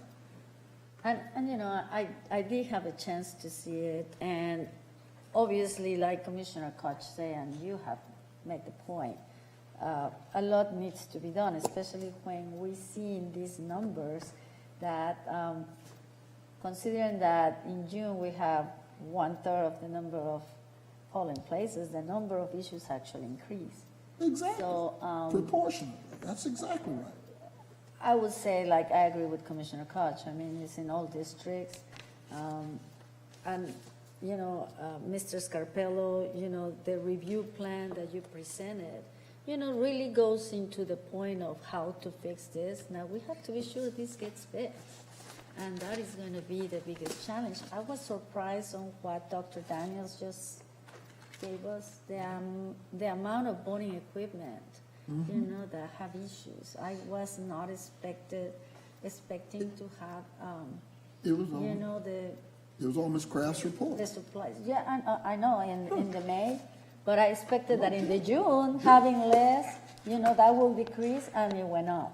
So, I mean, those are the realities, and it's all across all our districts. I mean, it was not, and I agree with you, Commissioner Koch, it was not only in Commissioner Price, it was in all of us. Actually, District 2 had one of the highest. I'm not saying, look, and I don't want the court to No, go away. no. I'm not targeted. I know. I don't want you to say, no, I'm not saying I'm targeted. I'm just saying, No, and that's what I think we're all saying. I mean, it was across the board. We need to do better, and considering that we have less polling places to have increased average. It's shocking. I mean, I hate to say it like this, but it's almost good news if one area is targeted and we can point to this is intentional, because that's easy to fix it. This is institutional. This is something that's going to be harder to fix. This was an all over around. So, with that being said, Mr. Scarpello, the challenge is to fix it and reduce these numbers. I agree with my colleagues. At this point, they're unacceptable. Thank you. Thank you. Our next presentation is the budget. Oh, here's another fun one, huh? Let's start to work.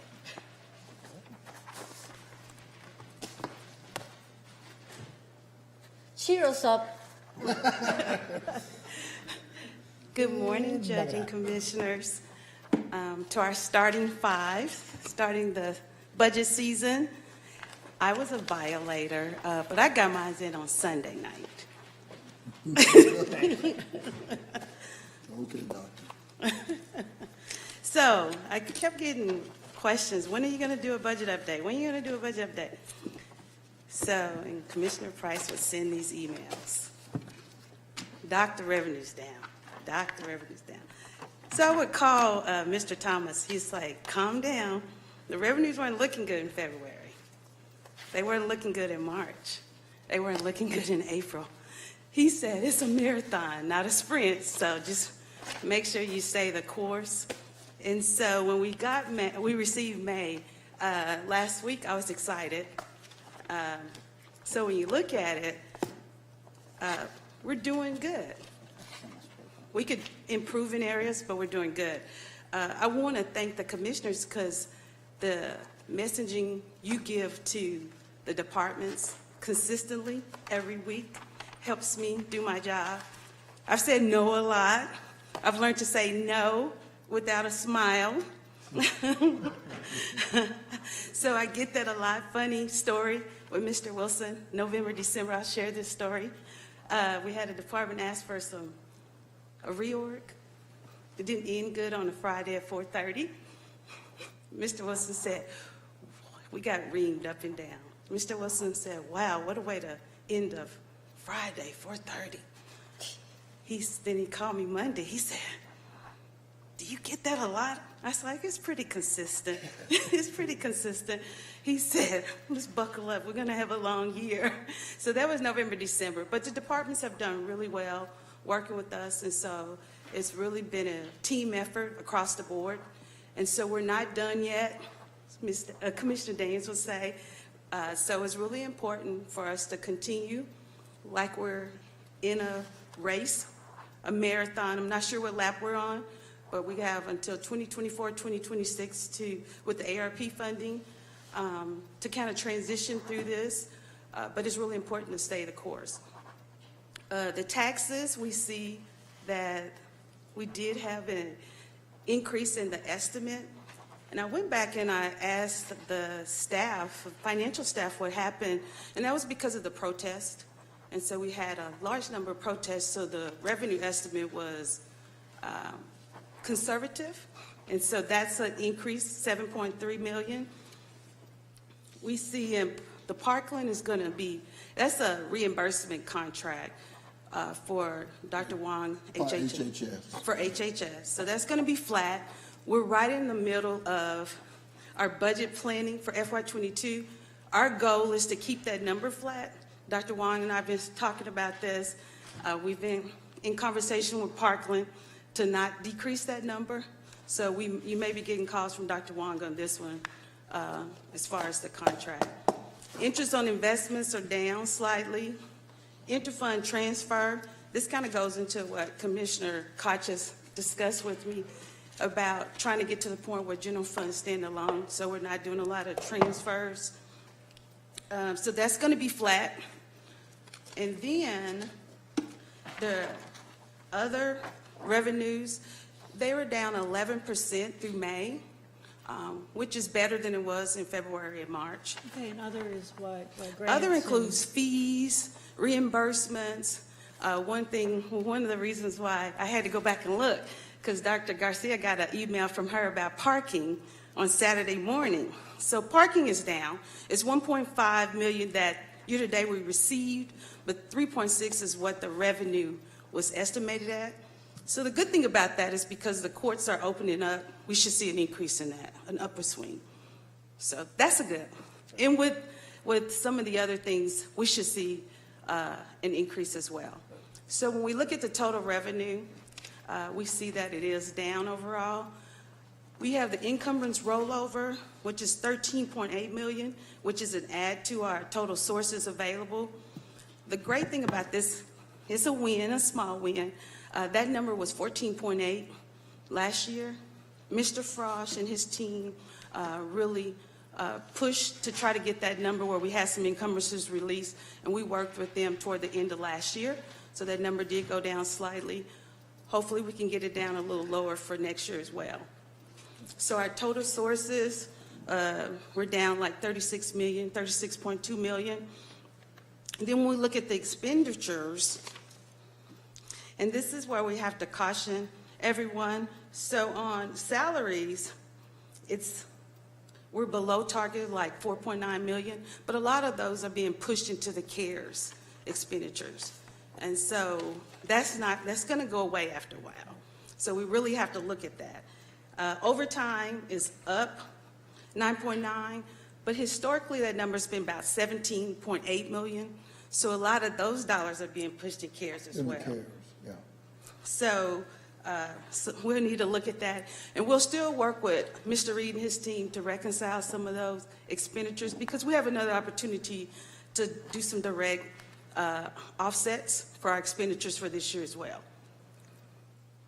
Extra help is the same thing, slightly below. Dr. Walker, hold up. Excuse me. I want us to put a pin in it or a nail in it or whatever, especially on that overtime piece. I understand that we've gotten some comfort level, and rightfully so, with regards to COVID. But at some point in time, we're going to have to put a marker there and say, hey, that's it. And put departments and people on notice, Sheriff's Department, if y'all listening in, put that marker in, okay? Because right now, they're pretty much at full strength, give or take 2 or 3 people. And I'm seriously, when I talk about 2 or 3 people, that's it. I'm still watching mandatory overtime, and I'm still watching volunteer overtime. And the difference is, of course, mandatory so that they can stay in compliance, and their people are working not 10-hour shifts.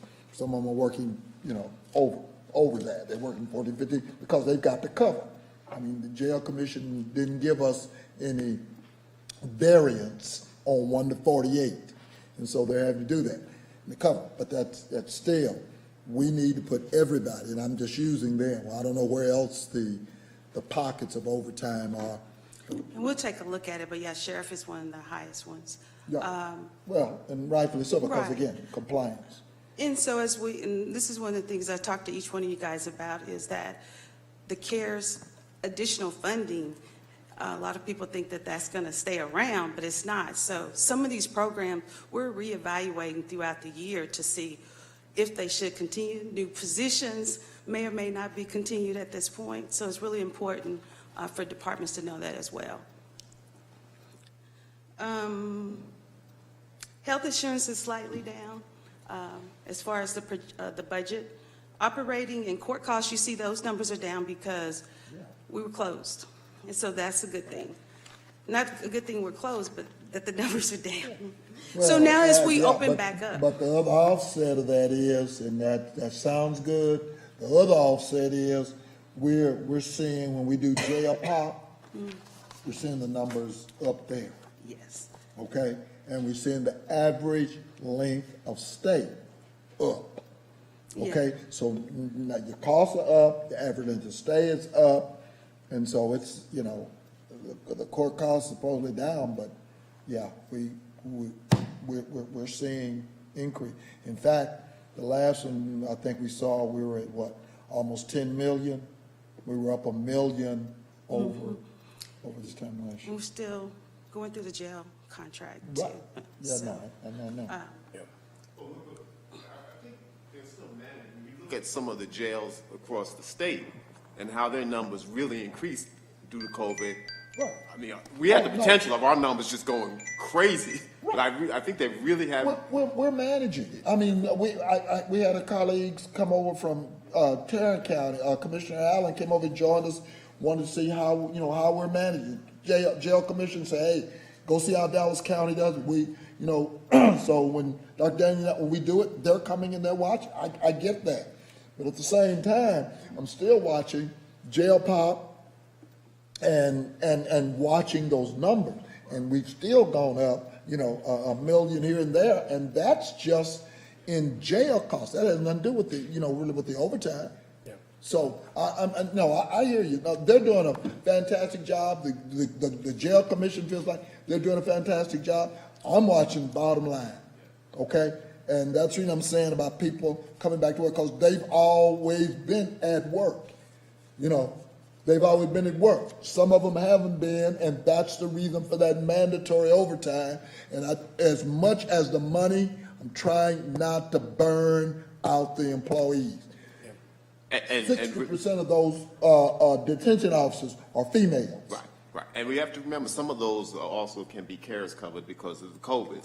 A number of the staff got COVID, so we had to cover those shifts. So we'll be able to manage those funds through the CARES account and the ARP accounts too. So we're monitoring all of that. You are.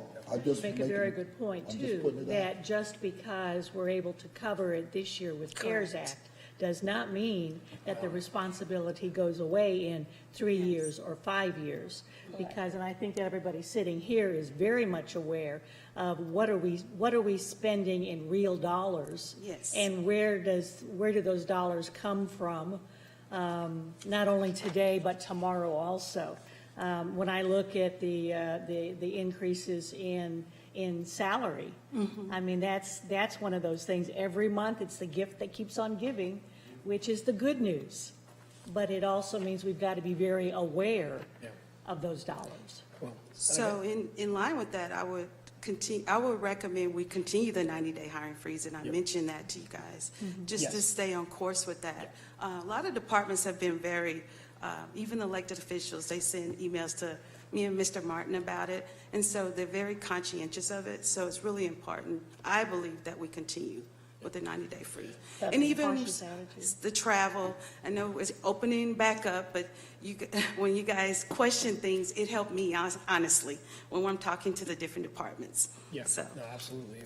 If they need to hear it said from the dais, we need to keep the travel cap and we need to keep the 90-day hiring freeze. Okay. But, and just kind of something similar along that point, because the issue with the jail will also rear its head in the same way with the civil courts. You know, the day of reckoning is going to come when we're going to have a spike in activity that is not going to be covered by our CARES dollars. I got it. Because, the dollars are here now. Our backlog in both courts, civil and criminal, will come, a year out, 2 years out, and it's going to be on our dime. And that's going to be painful. And I think, as much as the departments need to know, listen, and try to give them as much lead time to adjust, because there's going to be a higher workload, and we're going to be outside of those federal dollars. But pre-COVID, we had 140 individuals, mental health, destined for other facilities. Today, we have over 280. And it's not going to get better. It's only going to get worse. And so you look at their average length of stay, it's doubled. And so that's, again, I keep talking about, that million. It's starting to creep on us. But going back to what you were saying earlier, though, and what Dr. Watkins was saying, you pushing the departments. Also, I appreciate you guys pushing the courts. We can't wait 2 years out to start opening back up. We got to do this now so we can start hitting those caseloads right now. Well, we have the cash pad. Backlog is here. Yeah, exactly. Yeah. Well, that cash pad is here, right? We can, designate those CARES funds to PPE, whatever you need to make that environment right, to get those juries in the box and make it happen. Those dollars are not there down the road. And like Dr. Wong said, we've been living with COVID for a while. So. But then also that's how you make decisions now too. And it's also looking at the future. Whenever I look at the CARES Act and the ARP funds, it's what can we do to address today's problems by an investment in the future, whether it's infrastructure, whether it's being better prepared for 2-3 years down the road when we don't have this funding here. Well, we're meeting, the management team, myself, Dr. Watkins, 2 assistants, Charles Reed, we're meeting on a weekly basis over these CARES funds to try to manage how we work with these funds on our budget, but also address these pressing needs that are hitting us right now. And we want to present you guys a report in a couple of weeks, but right now we're trying to address the budget issues and then trying to address community priorities with these ARP funds. And you're making some good decisions. As we talked about, when at first, when this whole COVID thing started, we had 2 or 3 people in the hallways with some thermometer guns shooting at people, and you had 3 up there, and you had them down in the sally port, and now we got one person sitting there at a machine, picking up 30 of them at a time, rolling through. It's it's those kind of efficiencies. Yeah. And so. But overall, I do have to say, Dr. Jenkins, I want to thank you for your hard work, and Mr. Martin. I think that we're seeing our committees and the recommendations that you're bringing forward. They're recommendations out of the box, things that the county has never done before, but we're looking into it, and we know that at the end of the day, the maximum growth that we're going to have is 3.5, which is 22.5 million. So how does that compare do what everything we discuss, you know, as a county, and how can we serve once CARES Act money is gone. And to take that just one step further, then get back on topic, right? It's important to recognize that coming down the pipe, as we've seen, you know, the residential price increases, the commercial stuff is not doing as well because of the uncertainty regarding, you know, do people return to work? And I think, you know, we as a body all recognize, and it's important for the taxpayer to know, we know that a lot of this is now going to fall disproportionately on the residential households, the residential rooftops. And the real thing, the real elephant in the room is cannot sustain. That's right. But that residential cannot sustain. Yeah, no, I mean, and if we have a major correction, then we have a whole new problem. But at least right now, going into this budget cycle, the weight is carried on the backs of the residential rooftop, not the commercial rooftop. As in the past, you know, all boats kind of rose evenly. That's not the case. No, not anymore. And with the amount of commercial growing disproportionately to residential, we'll see what that happens, what that brings, I'm sorry. So. Okay, so when we get down to the target, our target, we're actually below target, including our 10.5% reserves balance at 4.3, but some great news, I think. I realized yesterday, after going back through the numbers and talking to financial audit, that we've only booked 13.2 of the 16.8 COVID funds expenditures from last year. Okay. And I spoke to Mr. Reed about it. He's going to make sure we get those reconciled. So I have like 3.6 that I still have left on that approval from last year. Yeah. So that'll take us under 700,000. So life is good as far as that. For right now. For right now. So moving forward. So when we look at the budget planning, just for my baseline, what I have to include is retirement contribution that will increase and minor operational increases. So that's where we're starting as far as the baseline.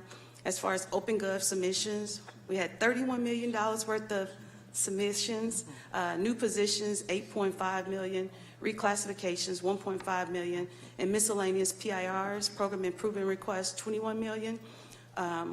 Once all the information is compiled, we'll get that list to you by departments, and all equipment requests will come to you by departments. And if a department is responsible for reviewing those and getting it back to the committee, we'll let you know, and all reclasses as well. I've kind of spoken to you guys just generally about this last bullet, and I'm working with the Office of Budget and Evaluations, working with Human Resource Civil Service to try to research a policy to propose to Commissioners Court that would include annual cost of living based on personal consumption expenditures. He doesn't have to use that, but just some type of reference tool we can use and find a model that we can use. So every year we're not putting you in a position where we're having to differentiate between elected officials and staff. Dr. Gordon, before you get, I'm still back up there on that $31 million. Yes, sir. And this is my challenge to not only you, to HR, Mr. Wilson, and I've had this conversation, you know, and I know we got something on today that I'm not, I don't understand. I see the 4, but I mean, I want us to look real carefully at these so-called new positions. Because again, what I got on today, I mean, what I see on today, I recognize we're going to need somebody to reconcile the books, but I'm having on those new positions, we're still following the criteria of that. They have to have priorities, and then there has to be a critical need, and it goes for the budget committee as well. And we only have a certain amount of money. Exactly. That's where I am. It's kind of, when I get to the next screen, you'll see we only have a certain amount of dollars, and I've mentioned it on our director's call that at the end of the day, there's no way we're going to be able to fund $31 million. No, I get that, but what I'm trying to do is that, and I don't know how much of a first brush you've kind of looked at that, but just the fact that coming out of this pandemic, We got that kind of request even on the table. I mean, really? Hell, they ain't been at work. And then you need, how many new positions? So it's $8.5 million request. Well, I see the So we'll request. break it down for you by the number and by department. Yeah, I understand. But I don't know the number, but that's a lot of dadgum requests. Yes, it is. And like I said, most of them haven't even been at work at all. So hell, how the hell you gonna need new positions and you ain't even been at work? Hey. On the bright side, they're comfortable and using OpenGov. They're Yes. willing to make the ask. So we did have 85% submissions, which was great. Everything online. Last year, of course, we were kind of muddling through that process, so that made it easier for us. And just because they're not in the office doesn't mean they're not moving. Yeah, I know. I keep hearing that, but I get that, Doctor. But let me just tell you, I heard that in my juvenile retreat Saturday. Homicides up 9% over there. I know we got fewer kids in residential versus non-residential. I heard all of that.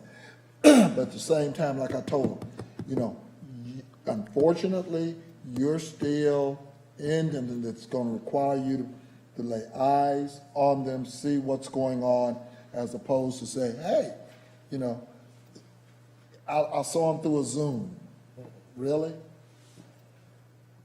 We're still, service is still in the business, and I heard you loud and clear yesterday, Mr. Chairman, with regards to the employing and deploying of this new technology. But at the same time, some of these jokers, other than the ankle monitors and stuff, I want to see them. Want to see them, make sure that they're there. Okay. Okay, so this just gives you how we get to the 22.5 million, the assessed value divided by the per $100 and the tax rate. A couple of you asked me about the tax rate. Can we lower it? No, please don't lower it. Let's leave it at 0.23974. Thank you. That's important. So I'm building a baseline based on that at this point. That $642 million is based on the 98.45% collection rate that the auditor's office provide. As far as they don't give me 100%. Let me ask you a question about that. So, what is the effective rate from last year? Isn't it roughly would the effective rate not be what it was last year? Mm-hmm. Mm-hmm. So, I'm building a budget based on that, is what I'm saying. Based on the effective rate, which is essentially the same penny rate as last year. Is that right? No. The effective rate would be lower because of the increase in value. Give us the penny, So it'll please. be a little lower. So what is the effective rate compared to the penny rate from last year? So I had to get the number for you. Because I've been looking just at the no new revenue rate. The no new revenue rate is the 0.23974. Could you calculate that number for us? And that's what you're using? The no new revenue rate. Is what you're using? Yes, with the maximum growth of the 3.5%. Okay, so the no new revenue rate plus 3.5%. It's the max tax growth of 3.5%. And that's what you're using? Yes, sir. And then the no new revenue rate without the 3.5% is what? I can get that. I'll get it for you because I haven't calculated it. But I'll get it for you. Okay. Yeah, we should know that piece of information. Okay. With that being said, we're going to the lowest, that Okay. we can to make this budget work. Okay. Next. So these are the expense considerations, the market salary adjustments. That's built in based on the PCE I mentioned earlier at 3%. When I looked after talking to several of you, I had built it in at 2%, but once I looked at the PCE, it was actually 3.1% year to date. So then I went back and adjusted that up to 3%. Law enforcement steps, 3.5 million. Vehicle replacement, 2.5 million. Equity adjustment pay plan, 1.5 million. And then retirement increase, 900,000. So our total, 18.15 million, with a difference of 4.35 for new programs, if we stay at that rate. The only thing I have that I cannot not do is the retirement increase of 900K. I have to include that as part of my baseline. The rest of them are things that will bring as either recommendation, or you can tell me which ones you want me to go with as far as the recommendation. Okay? And we're continually to review all COVID programs to see where they fit in that total as well.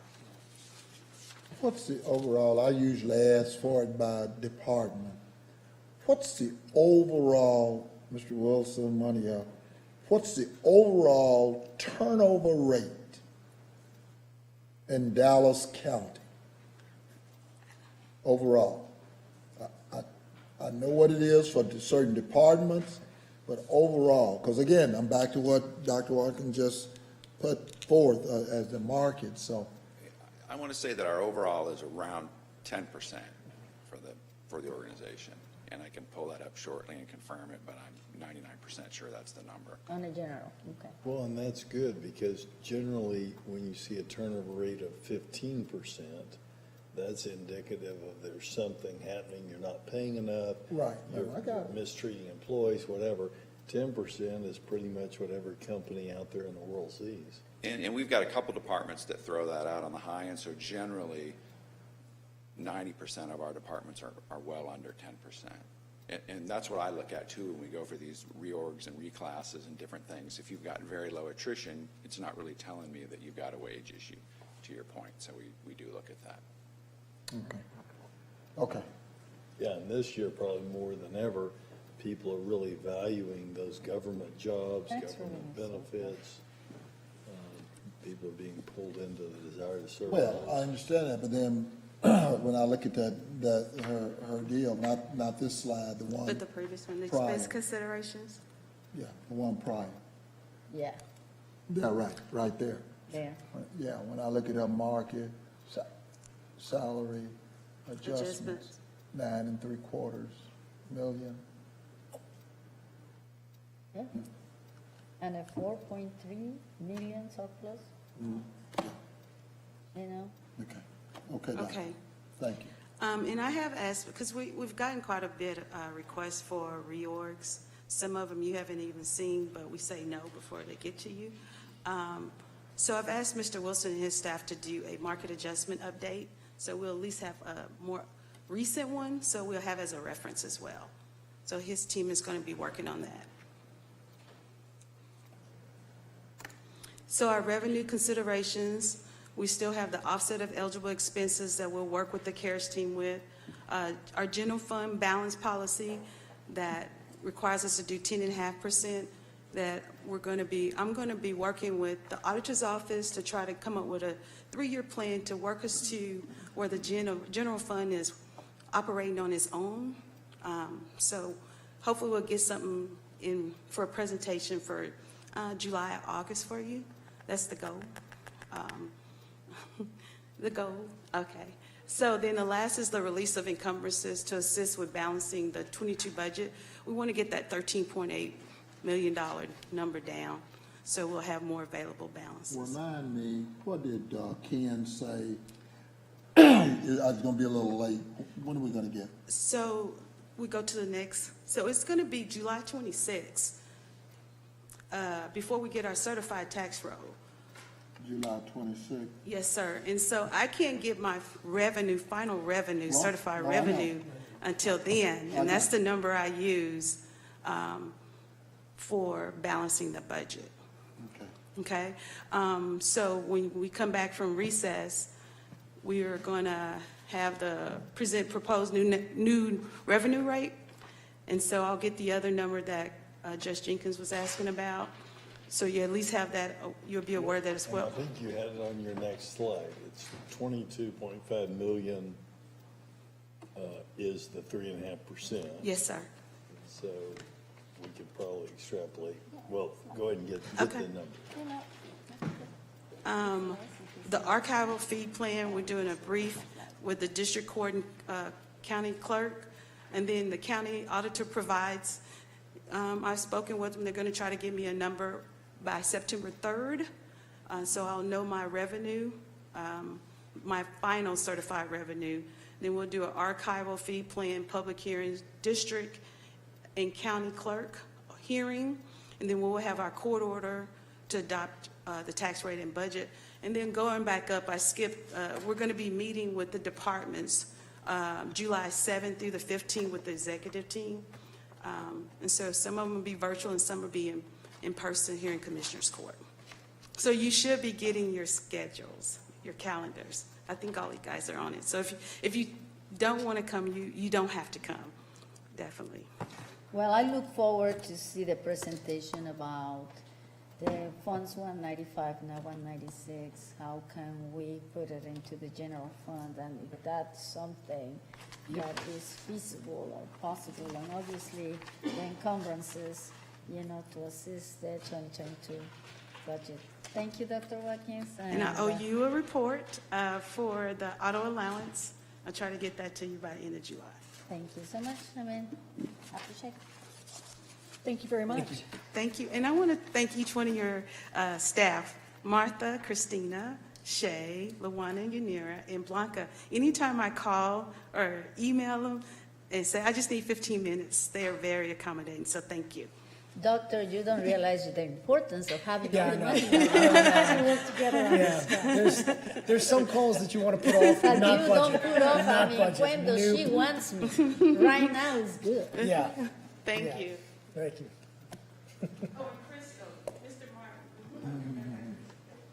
Okay, Mr. Martin, you're in the list too.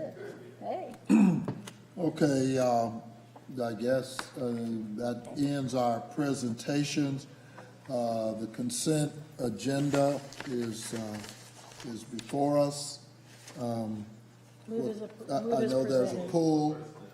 Personnel. Yeah, well, there's also, okay. So pull personnel. So given we're pulling personnel, what says the court on the consent agenda? Go ahead. Moved by Dr. Garcia, second by Dr. Daniel, that the consent agenda be approved. Any unreadiness? Except for personnel. Except for personnel. Except for personnel. Any unreadiness? All those in favor, let it be known by the usual sign of voting. Aye. Those who oppose, same sign. Chair is in the affirmative. Personnel is before us. I move personnel. I'll second personnel. Okay, is there any unreadiness on personnel? I just want to say on the record, we hope that these numbers increase, on diversity in the juvenile and the sheriff's departments. We know they're working hard, but the numbers still aren't there that bear that what we do looks like Dallas County. Got a So I'll be motion. abstaining. Got a motion and a second on personnel. All those in favor, let me know by use sign of voting. Aye. Aye. Those who oppose? No. And abstention? Abstain. I'll abstain. Okay, and 2 abstentions. Passes. All right. 2. Okay. Got it. Now I go to, Next is Judge. our bids. Is there a motion on the bids? So moved. Second. Second. All right, all those in favor, proceed to vote by saying aye. Aye. Motion passes unanimously. Next is the RFPs. Is there a motion? No RFPs. What is that? You hear that? It's something, Just please be sure it's not an emergency signal. we must be getting all that stuff, feedback. Okay. And the RFPs, I pulled K2 and K3 at least for discussion. Oh, well, we just did. No, we did No, we bids. did bids. We did bids. Okay. Yes. Okay, well, do we want to have that, there's still RFP 1, but if it's just for discussion, let's have all the discussion, then we can pass them all. Okay, maybe. On K2, I pulled that, that's on the PACE piece. And I pulled it for discussion primarily, I told them I didn't like the number that they gave it, K2. They give me some pause, starting coming right out the box. Y'all will get that later on. But anyway, there's some things with regards to K2 and these PACE administrators, multiple, versus the single. City of Dallas, we found out, has had a single, and they haven't fared very well. So, We're doing multiple. huh? I think we're doing multiple. Well, I hope so. I'm trying to make the case, trying to get the case for multiple. We are doing multiple. Well, We had a public hearing in December. One of the issues that I had noted for consideration was the multiple administrator model. We didn't hear any feedback on that issue, so what's in front of you is just for an administrator. But I see, think yeah, that's what I'm talking Let's about. do multiple administrators so we don't have to listen to all these people argue with each other about a PACE program forever. Well, and I think the data shows where there have been multiple administrators, there's a greater advantage when you look at the projects that are coming out the pipe. And so that's the reason I wanted to play, because it said an administrator. So that's the reason. Well, Jonathan, is there a reason why we wouldn't have multiple administrators? I think you're starting to see that as a trend. You're starting to see more counties do that. I think on the flip side, they would say that consistency and just to have one point of contact and that be the representative for the government. But certainly from a competition perspective, you would think more administrators might mean more projects. And Commissioner Price referenced More projects would be good. referenced the local government, and they only had 5 projects, I think. Well, the only place I was going is a single administrator is not the national best practice. That's where I was going, and it said an administrator. I'm for multiple, you're for multiple, anybody else for multiple? Let's do multiple. Okay. Okay, then I won't spend any more time on that one. Okay. On the number 3, I had talked about that, Mr. Frosch. My concern was I see what is presented. I did have concern, like I said, I did not see either the elections warehouse and or the garage project, and then I tried to calculate that in, given percentages. I did not see the percentages. I was going by historical, the usual, what I call 6 to 10, but apparently you bidded it, and that there is some difference in that that percentage. Is that correct with regards to the larger fees? Now, granted, I know Dallas County doesn't do a lot of large acquisitions, but we have done between Beckley, 5 million, garage I think was 13, elections warehouse was 7, and then there was another one I had. But anyway, there's a difference in the fees. That's where I'm going. Correct, Commissioner. With the recommended provider that's listed today, the fees for any project for a new lease over $5 million to $50 million is 2.13%, which is the lowest fees of all the 4 proposals that came in. So it's 2.13% for new lease or new acquisitions, and 1.5% for renewals of leases, which is lowest of all the 4 that submitted. So we do have the lowest fee to the highest ranked proposer. Yes, sir. And it's my understanding that even the highest ranked proposer has a, well, you've already signed it, I'm sorry. The highest ranked proposer has a, Subcontractor? Yes, sir. The highest ranked proposer, CBRE, has OMS as their subcontractor, who's a certified SB firm as well. So the highest ranked firm brought a partner with them that has been utilized in the past, OMS. And I would like to see more Hispanic participation in this. The reality is that, well, I mean, we know what the power of one of these companies is, but I don't like the other, partnerships as far as Hispanic participation, so I'll be abstaining on this. All right. okay, so I wanted, now that I've got that on the record, that explanation, Judge, I'm okay with both 2, 2 being multiple administrator, and three. Yeah, so I'm okay.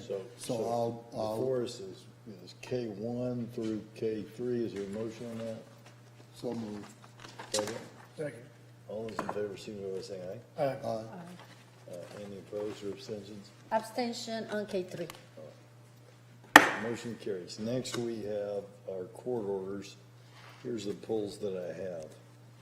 I have court orders L2 through L32, addendum 33 through 42, pulling 2, 11, 18, and 24 for separate votes.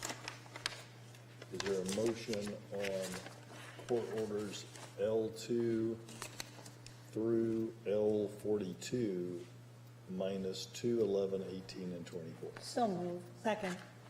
Let me talk about 14. I just talked to Dr. earlier, and the problem I'm having, the last time we saw a consultant roll through here, we paid them $90,000. We had 200 subrecipients out there. We had paperwork of invoices, 20 pages. People couldn't get paid but for me bringing it to this court's attention, instructing Mr. Martin to get involved and get immersed in this thing. It was a cluster. And so here we go again in 14 with another consultant. And 15. Yeah. 14 and 15, Yeah. with two different consultants for the Right. same thing. Right. So I'm trying to figure out at what point in time does the department, because let me just tell you, been around here, I've never seen, previous staff and administrator, we never had these consultants. And so now all of a sudden, we don't have that in-house. I'm gonna tell you, like I told Juvenile about those psychologists. We got 80 psychologists, and we gonna send our kids all over the dadgum country, to the tune of $4.5 million residential. Makes no sense. And of course, they have quailed that. Why are we all of a sudden in the consultant business? I'll let the doctor answer that, but our housing, program has 15 and had its 16 are the problems. I can recall the foot race to see who could get to the DeSoto Stadium fast enough and knocking down the little ladies to get a housing voucher. And that the problems with our housing voucher program has risen to the level where the federal government has seen it. So, Doctor? Yeah, I think that is true. This history, I think that staff are trying to make sure that address past problems, make sure that, we're meeting all of the requirements from HRSA. Some of this was recommendations from the HRSA project officer to get that additional expertise. But they did not say consultant. See, the problem is that, again, I'm gonna go back to that one we hired the last time, and it was a cluster, and we had to turn around and come back around and kind of take control of it. It's about having individuals on the ground who can do the program. Why do we need a consultant? I know that one of them in particular has been used by San Antonio, Houston, Baton Rouge, New Orleans, others. So had that one that we paid $90,000. He had been used in Houston. If you want me to, I got a binder on it. He had been used in Houston. We brought him in here. We had that individual, not nameless,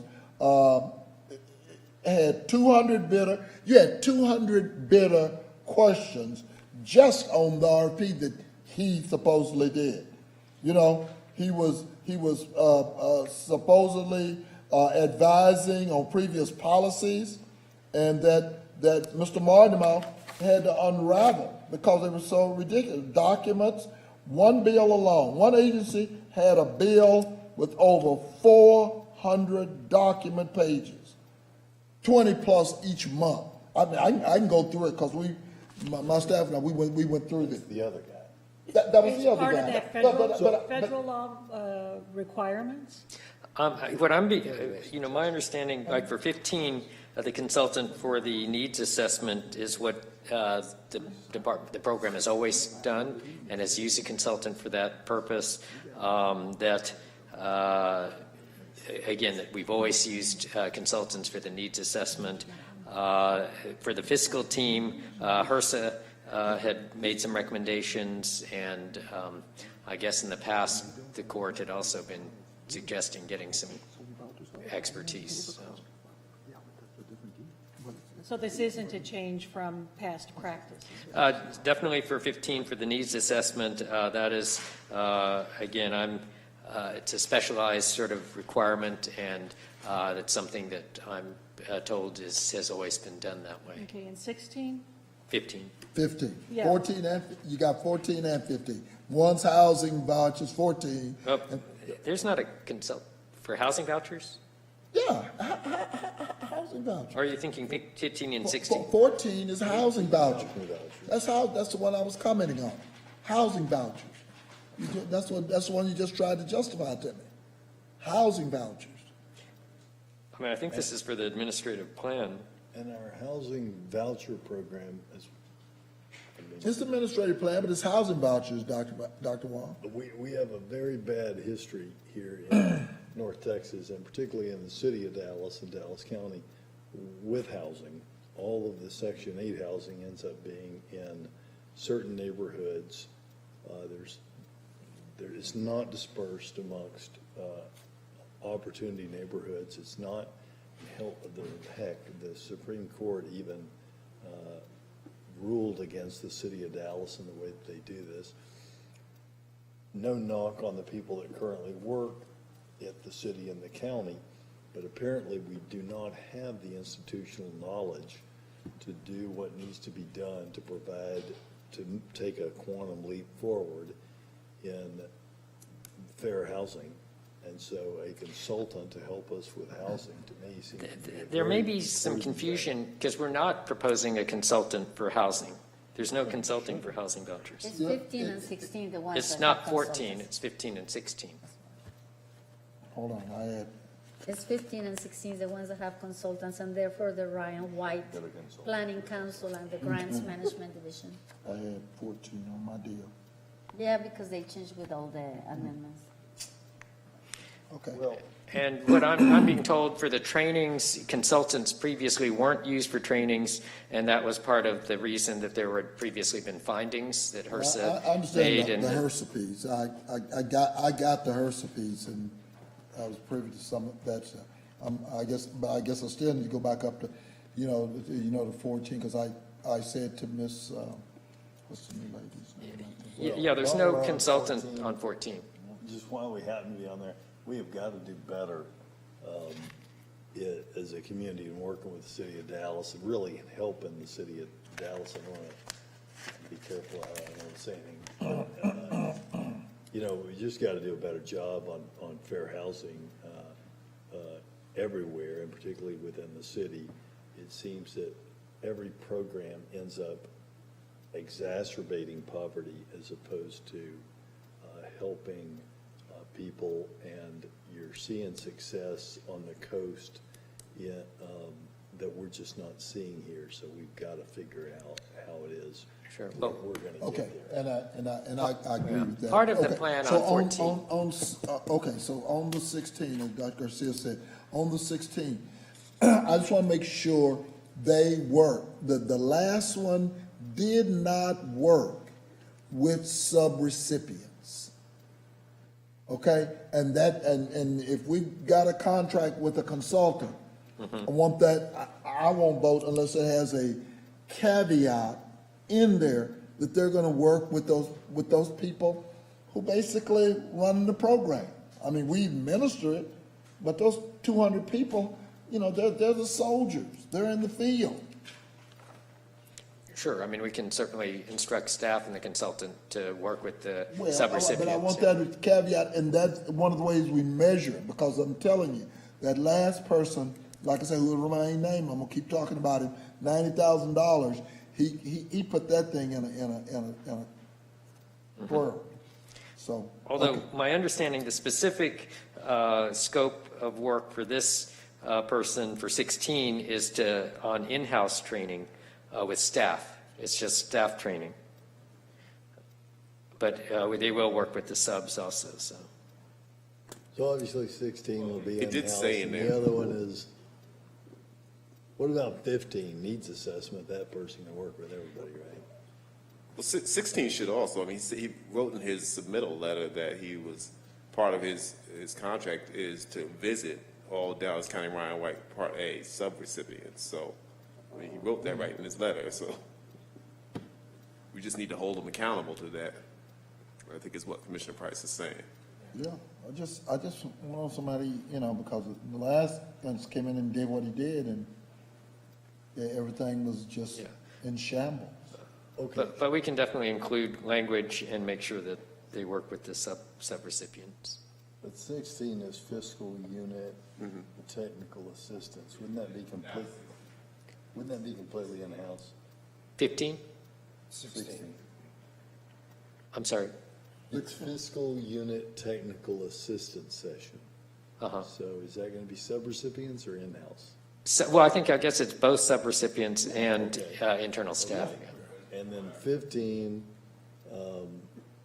mini needs assessment, both? Probably, I would think that'd be the community, yeah. Great. Okay, so with that proviso, well, we've already, actually, this is just a discussion on this. This is our non-controversial corridors, but. Yeah, we have okay, a I just direction wanted to on make I just wanted to comment in. So, any other discussion on the non-controversial corridors before we go? Hold on, let me make sure. Mark this stuff up. Okay, that's cool, okay. No, that's, I think that's it. Yeah. And I think on the housing voucher program and on these things on housing, NACO and the League of Cities may be good places to look at what can we do to get those dispersed into opportunity neighborhoods. Every kid on a voucher doesn't need to go to the same school, doesn't need to live in the same apartment building. We need to get these things diffused into school districts that are either improving or are on in the right track, and get people into neighborhoods where there's grocery stores, et cetera. Well, we've been down that road, and again, if Cord will recall. Yes, but other people there are other cities I know. that are doing this. And so, those cities, of course, are in counties. I mean, one thing on our work with particular city housing. partner, and that needs to happen. No more of this, everybody lives in, one council district, crappy apartment. One of the things in our administrative plan for housing with this one is, we're really trying to open up more for the project-based vouchers in addition to the just tenant-based. So that's the partnership with St. Jude. And so, we've had some limitations on how many we can open, but that's part of this plan is to get more of them so that St. Jude. The court may or may not know this, but one of the things, and I challenge I think her name is it Lyer? Angela Lyer? Lyer, she's a new person. She transitioned into your housing deal over at Palm. But anyway, she's on a mission of conversion, because I sent it to converting vouchers to homes. Right. Yeah, that's exactly what we're trying to do, so that rather than the tenants owning the vouchers, that we get them placed with a project, with the actual home and a location, and that's what we had worked out with St. Jude's, and we are trying to increase those numbers. We also have the mainstream vouchers that we've gotten approval from the HUD that allows us, there's some new vouchers in that allow people to be get off the tenant voucher, or get onto the move-on program so they can free up some more permanent supportive housing and get off the Well, voucher. it's some presentation, Dr. Wong, and I want her to be able to come to the court and tell the court what's going on with that program and how it fuses with DHAC, Dallas Housing Acquisition Corp. We need to talk about that. I know Mr. Tumeo's here, and I've been talking about, HFC and how that's working with a couple of council members who have programs that are coming into our districts. And as I told the chairman of housing the other day, Councilman Thomas, I said, look, I understand everybody wants a house. We had this, Ms. Alberta and I spent half the night in one of my cities talking about this last night. Everybody wants a house. Everybody can't afford a house. But they are entitled to decent, affordable housing. And when I look up and see, the income at, $48,000, $58,000, they can't afford a house. There is a lot of activity going on around the county, and one of the things that we don't see so much in the newspaper is the number of the cities around the city of Dallas that are also really focusing in on affordable housing. They may be smaller projects, but working in those areas. So we're watching it very closely to see, and then to see what role Dallas County can play in encouraging that for one thing, and helping when we can with the Well, funding. Dallas County and a lot of us as commissioners and COG, we're encouraging, but the problem is there's a pendulum swing that, again, Ms. Blair and I, we grabbed that bear last night and wrestled for a couple of hours, and it's just a different kind of answer. Well, we don't want, and it's like, apparently you haven't seen the census and what the community can afford, and it's like town hall meetings. Everybody wants a Starbucks and a HEB. I'm just talking about my town. You can't afford it. You can't sustain it. HEBs, supermarkets work on the margins. You can't afford it. So anyway. Well, and to be clear, I'm very pleased with the work that you're doing and others are doing with St. Jude's, the innovative use of vouchers to not just give someone a voucher, but to get them in a wrap service where we can get their lives turned around. The thing that I think our region is still missing, that I would like for us to look at other regions of the United States that I think are doing a better job, is the non-complicated housing voucher, where we tend to, and led by the city, I'm not blaming the county for this, but over time, those have been clustered in neighborhoods that the federal government would classify as low opportunity neighborhoods with, every type of desert imaginable and high crime and low performing schools. But in other parts of the United States, they found a way to get those vouchers and move families into other neighborhoods. And so, what are they doing that we're not doing? And I think that's got to be a partnership with the city of Dallas, who probably is the lead agency on that. But we've just got to improve there as a partnership. And you've got to get those kids into more opportunity neighborhoods, more improved schools. So that's the main thing I'm talking about. Okay. Okay, so I think we're ready to vote on those. All those in favor signify by saying aye. Aye. Anybody opposed? Motion carries unanimously. Next, we got Court Order 2. I guess I'll move that since it's my appointment. Is there a second? Let's hold on. I don't know where Let us go back. Second, Okay. And my question on this piece is that I just want to know the state of the ad hoc committees that were created at your behest for the crisis. Because towards, I guess, the middle of the summer last year, we were discussing, why Public Health Advisory Committee was not convened to be advising on some of those critical matters. So I wanted to know, what's the status of those outside ad hoc committees? Because last time you spoke about this, you said those folks are nice people, but, my ad hoc committee has the professionals. So does this move then mean that we're going to, go back properly to the Public Health Advisory Committee? Or are we still going to have these other things that you've convened floating around? Yeah, those committees continue to have a valuable role, and Dr. Casanova is my appointment to our Public Health Advisory Committee.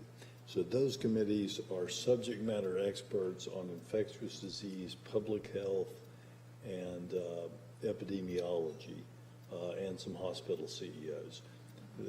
So why shouldn't those folks be testifying before and advising the Public Health Advisory Committee?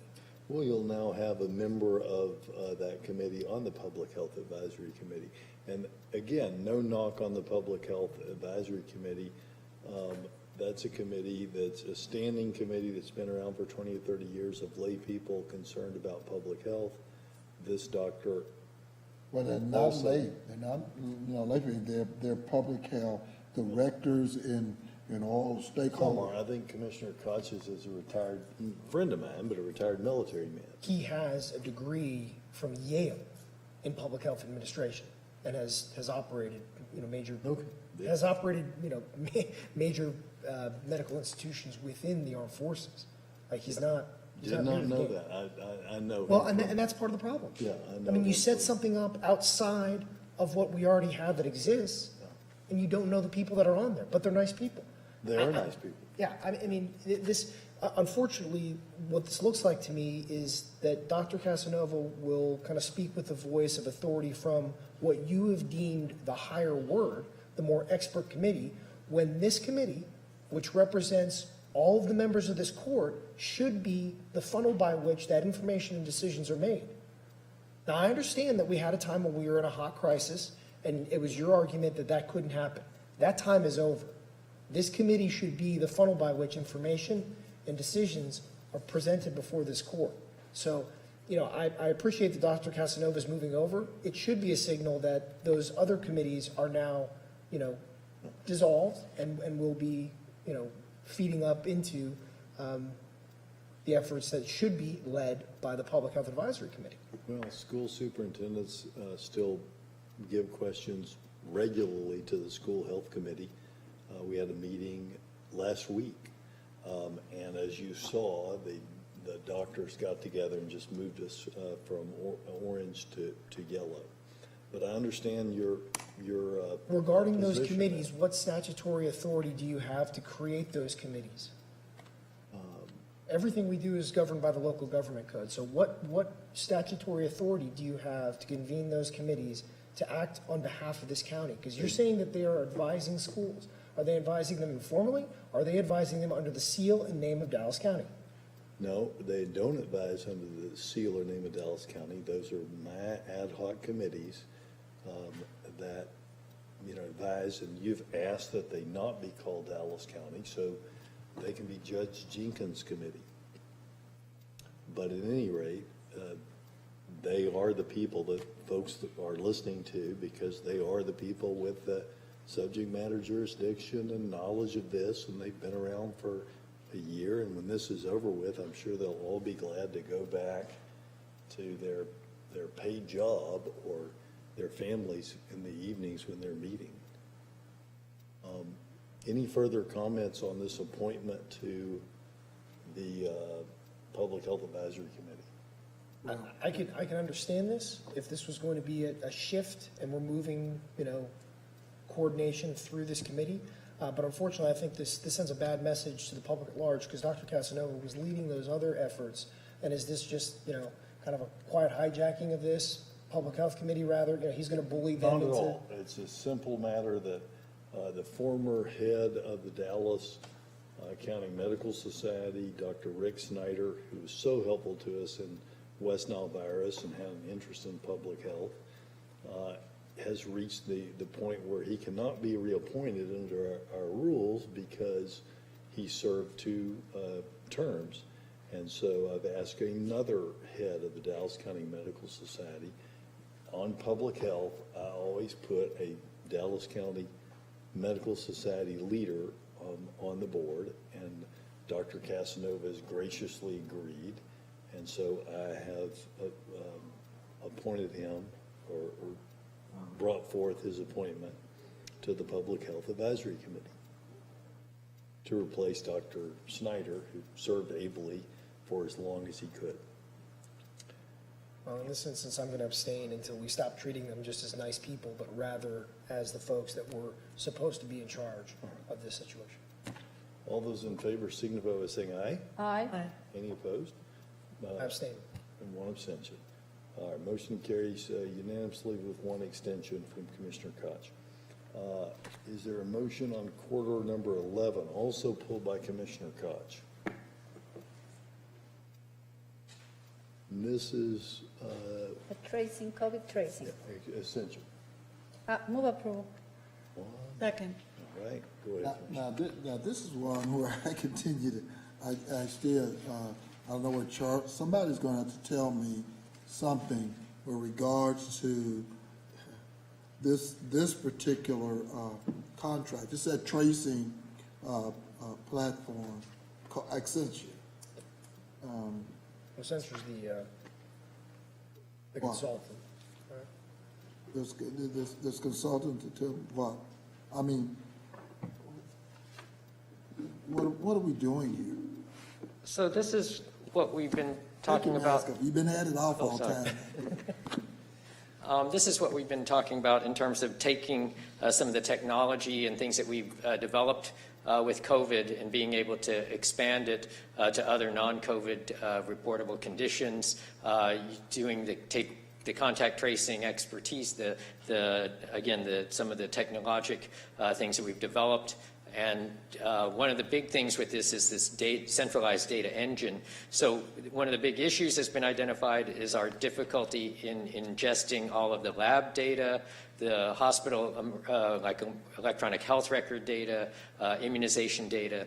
This is developing this centralized data engine that can start pulling all of that together, and not just for COVID, but for other electronic lab reports, other hospital electronic health records. So we're going to try to get out of these paper fax forms that have been, I think they've said that public health is the only industry keeping paper faxes going or something like that, because we're still doing paper faxes. The hospital systems are wanting this so that we can then start pulling this electronically. Then we get the data, deduplicate, and ingest this data, but start building on what we've already done for COVID and use it for other non-COVID. Well, but I didn't think the conversion, and Charles, we talked about this before. I had to make some marks.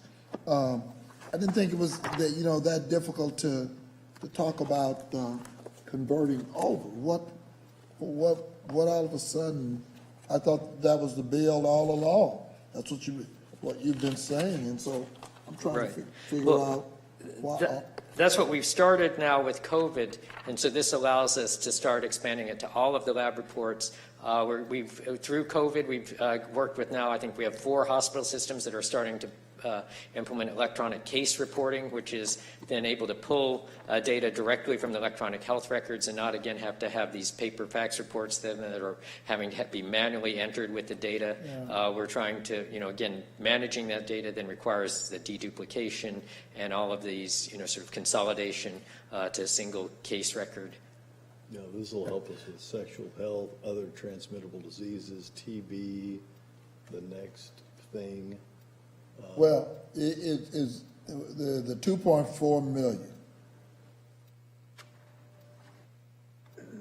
Is that what you're telling me? Right. To add to what we've already spent. That's what it's gonna take to do this so-called stop vaxing it out. Well, and it ties in actually with the CDC award, the $30 million that's on the agenda, I think agenda item number 17, which is specifically for public health to start supporting these data systems and again making sure that we're still prepared for COVID in case there is, as things develop, but also to build the public health data infrastructure is one key piece, as well as building more of our outreach capacity that we were talking about earlier.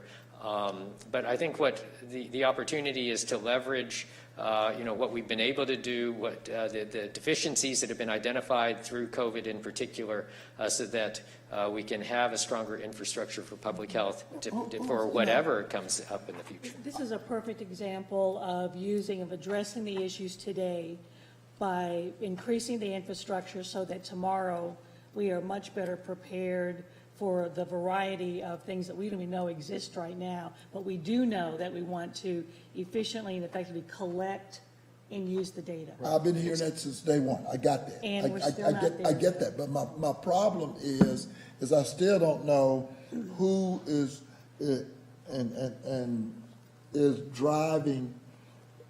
I don't have a real comfort level that that this is in fact going in the direction. I mean, you say the same thing.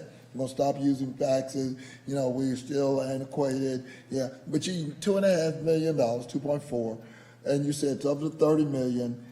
Who is in fact framing and directing and managing this contract in a way the deliverables are getting them time? I mean, it's just.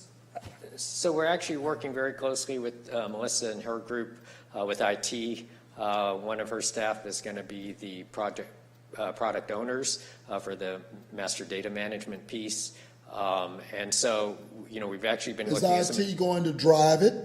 I think it's a joint effort in terms of the subject matter expertise than we do with the health department with respect to the technology, then IT staff. This is technology. That's what we've been pitching since day one. This is technology. Right, but then it requires that sort of subject matter expertise regarding what labs that need to be ingested. We're actually working very closely also with the state health department. The state, because part of this requires the state to start automating some of the reports that we get from the National Electronic Disease Surveillance System. They are going to be piloting some of this bidirectional communication that we developed with this and the whole electronic case record reports from the hospitals. We're, because of our efforts in Dallas County, again, just with COVID and through what we've been doing with COVID, we've gotten 4 hospital systems to now start reporting this electronically. That hadn't happened in all the years before now. Parkland started doing this. We've been convening meetings with the state health department, with our hospital systems, with there's an state EPIC collaborative that for EPIC Health, the electronic health record system, they're the ones that are doing this for that particular electronic health record system that will assist all other healthcare systems to be able to replicate this. So, and DSHS is at the table for us to be a pilot and to make some of these systems work that will really change the way we get public health reporting. The last thing I heard, DCHS was, they were like those of us who live south of I-30. Hell, they're south of I-30 and their system isn't much better. But wait a minute, Commissioner. If I understood correctly, this modification expands the current technology all over. So the southern sector is going to be the main beneficiary of doing this. We started this pretty much blind. Right. I mean, this kind of surveillance, this kind of technology has let us see into the different areas that PCCI took advantage of it, hospitals are taking advantage of it, Dallas County Health and Human Services are taking advantage of it. For us not to pass this right now is like saying, okay, we already grant the infrastructure and we're not going to build a house. I didn't say that not pass it. I want to make sure, it's just like that deal we went through moments ago about the consultant. If Ms. Kraft is going to, and has a person designated to be in there, because at the end of the day, Accenture is a technology program. You can Yes, talk, it is. you can plug anything else you want to it. So again, did y'all read anything with regard to that she was going to be in the queue? Well, I mean, it's expand the current technology, so. I understand. Ms. Kraft is being instrumental in everything. Ms. Kraft, you are involved in this, right? I just want somebody to point out to me in this document where it said that they were going to be driving, that they were going to be in the queue. I know they said you use the word technology here. You just said Ms. Kraft is going to have somebody dedicated to this project in the queue. Is that what you just said? Well, the project owner for the master data management is actually someone in Melissa's shop. We also have, you all approved a health information technology staff lead that we're trying to get through civil service for the July civil service to get that position is coordinating a lot of our health information technology within the department also. Ms. Kraft. Good morning, Commissioners. Commissioner, we are participating on the board, but I would consider us participants, as part of that program, so. Consider you participants, that doesn't tell me. Accenture is a technology program. Are y'all going to drive it? Are you going to, what does that mean? I hear him talk about what's coming up in July for a health information person. Is that the person in your shop, or is that somebody else? I'm just... Health informatics analyst that Dr. Juan mentioned, it's going to be part of HHS. Okay.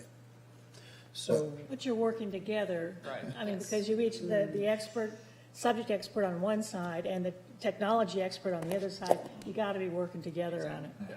So here's why I pulled this. I think this is a step in the right direction. As we talked about when talking about the budget, we have a fungible funding source, right? So we're going to, these CARES dollars are being used, and this is the right stuff to use. In looking at the contract, we're taking our historical data, we're putting it here. It's a great place to store it, right? That solves a problem in and of itself. And then this roadmap has us basically completing this conversion by November. I want to know about the costs after this.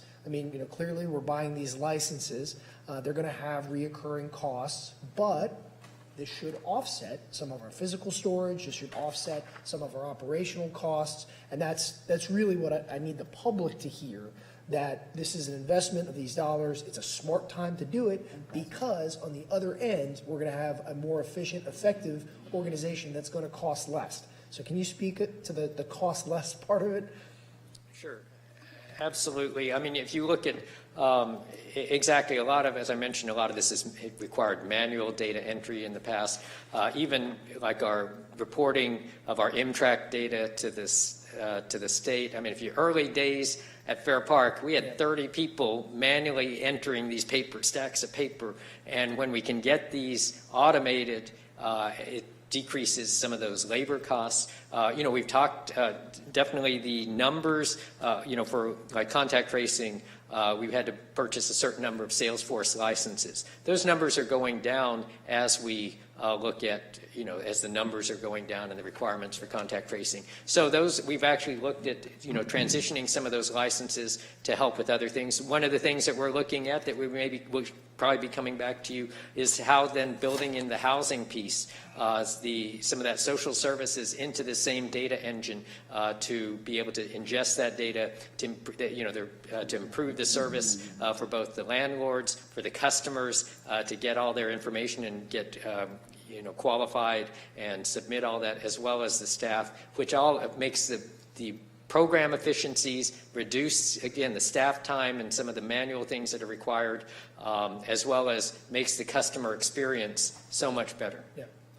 I guess the long and short of it is this is kind of putting you on notice in that when we come to budget seasons in the coming years, the questions that I anticipate asking will be around the cost savings that came from this. And of course, at some time that taps out, but we'll continue to see the licensing fees in subsequent budgets, but we should see, you know, that lower labor cost, and it should more than offset the cost for the additional software pieces. But then also I will say that when getting deeper into CRM, particularly on the housing side, I mean, that's something the governments are not expert at. Some are, and they are excellent at reaching out to people. When we do build that muscle, we're going to have a lot more ability to be effective in a whole host of, not just the disease part, not just the housing part, but criminal justice and the rest of it if we start building those Exactly. muscles. No, absolutely. It's important to remember this is not primarily a cost-saving situation, or moving from people to automation or from fax machines to computers.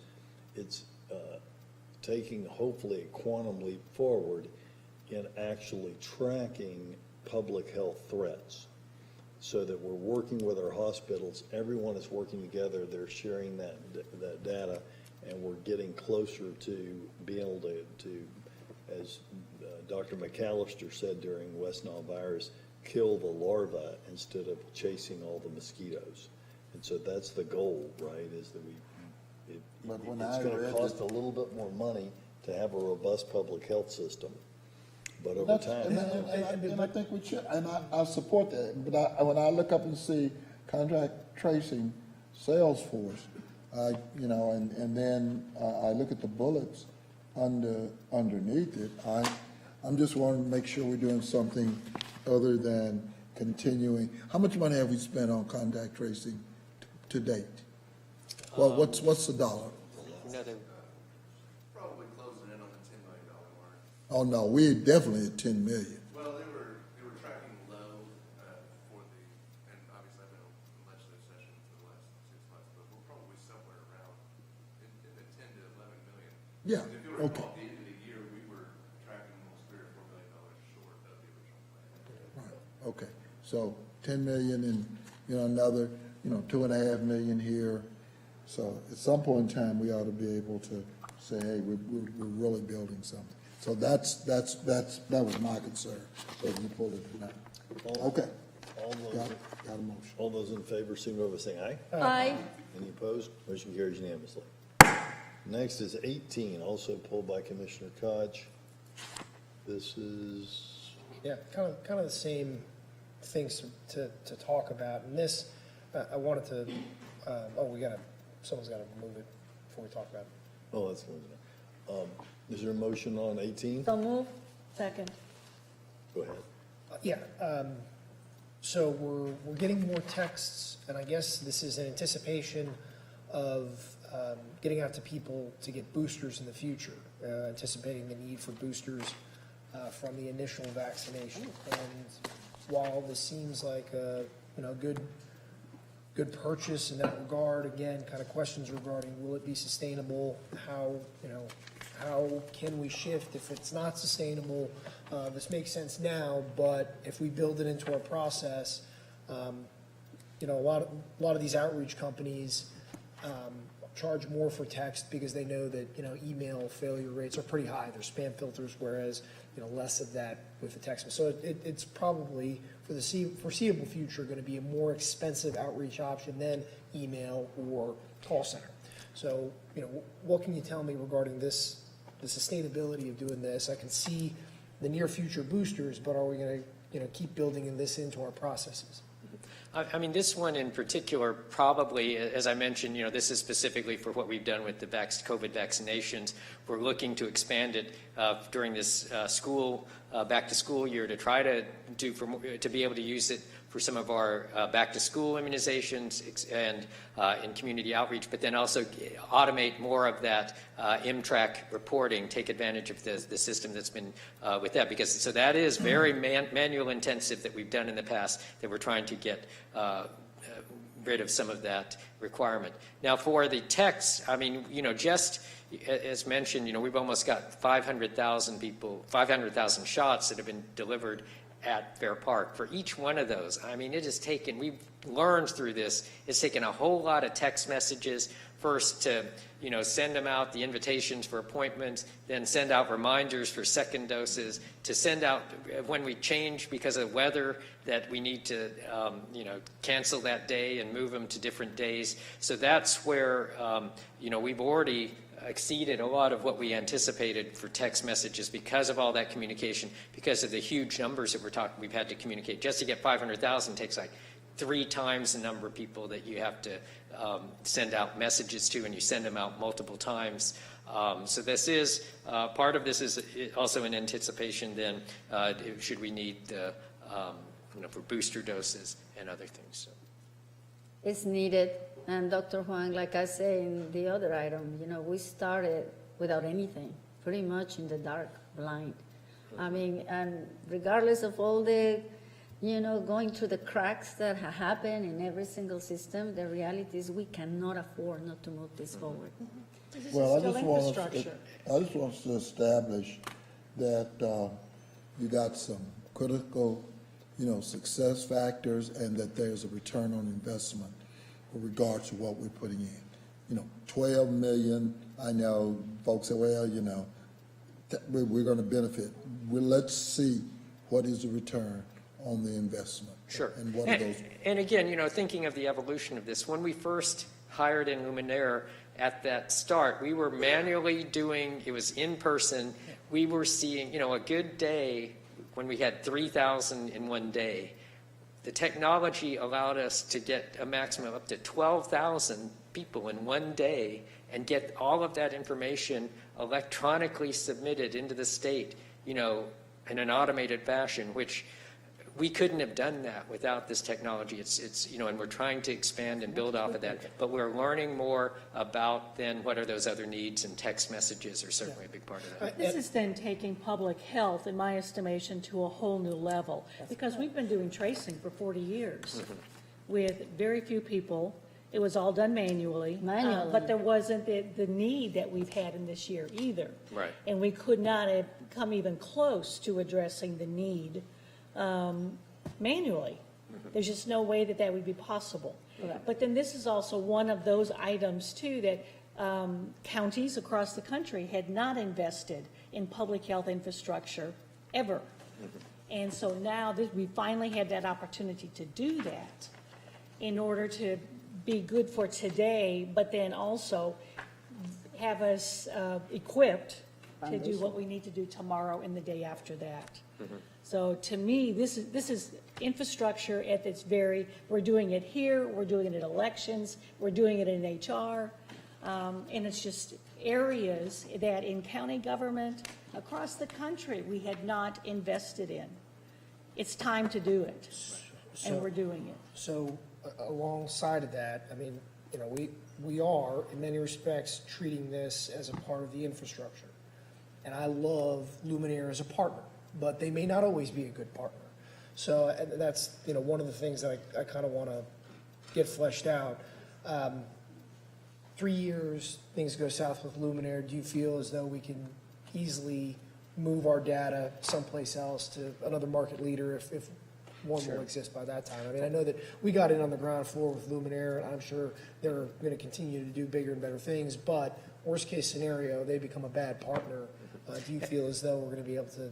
And there may be able to be some sort of maintenance level, because what we want to be able to do is, if something like this happens again, turn it on really quick. I mean, we had to create this stuff. Yeah. And, I'm assuming just with some, with other types of vaccinations, we're going to at least try to stay similar to this process so that, it may be only a core of 5 people that are trained up, but they can each train 15, and then we're scaled up for that next challenge. So I'm assuming that we are treating pieces of software like this like process infrastructure.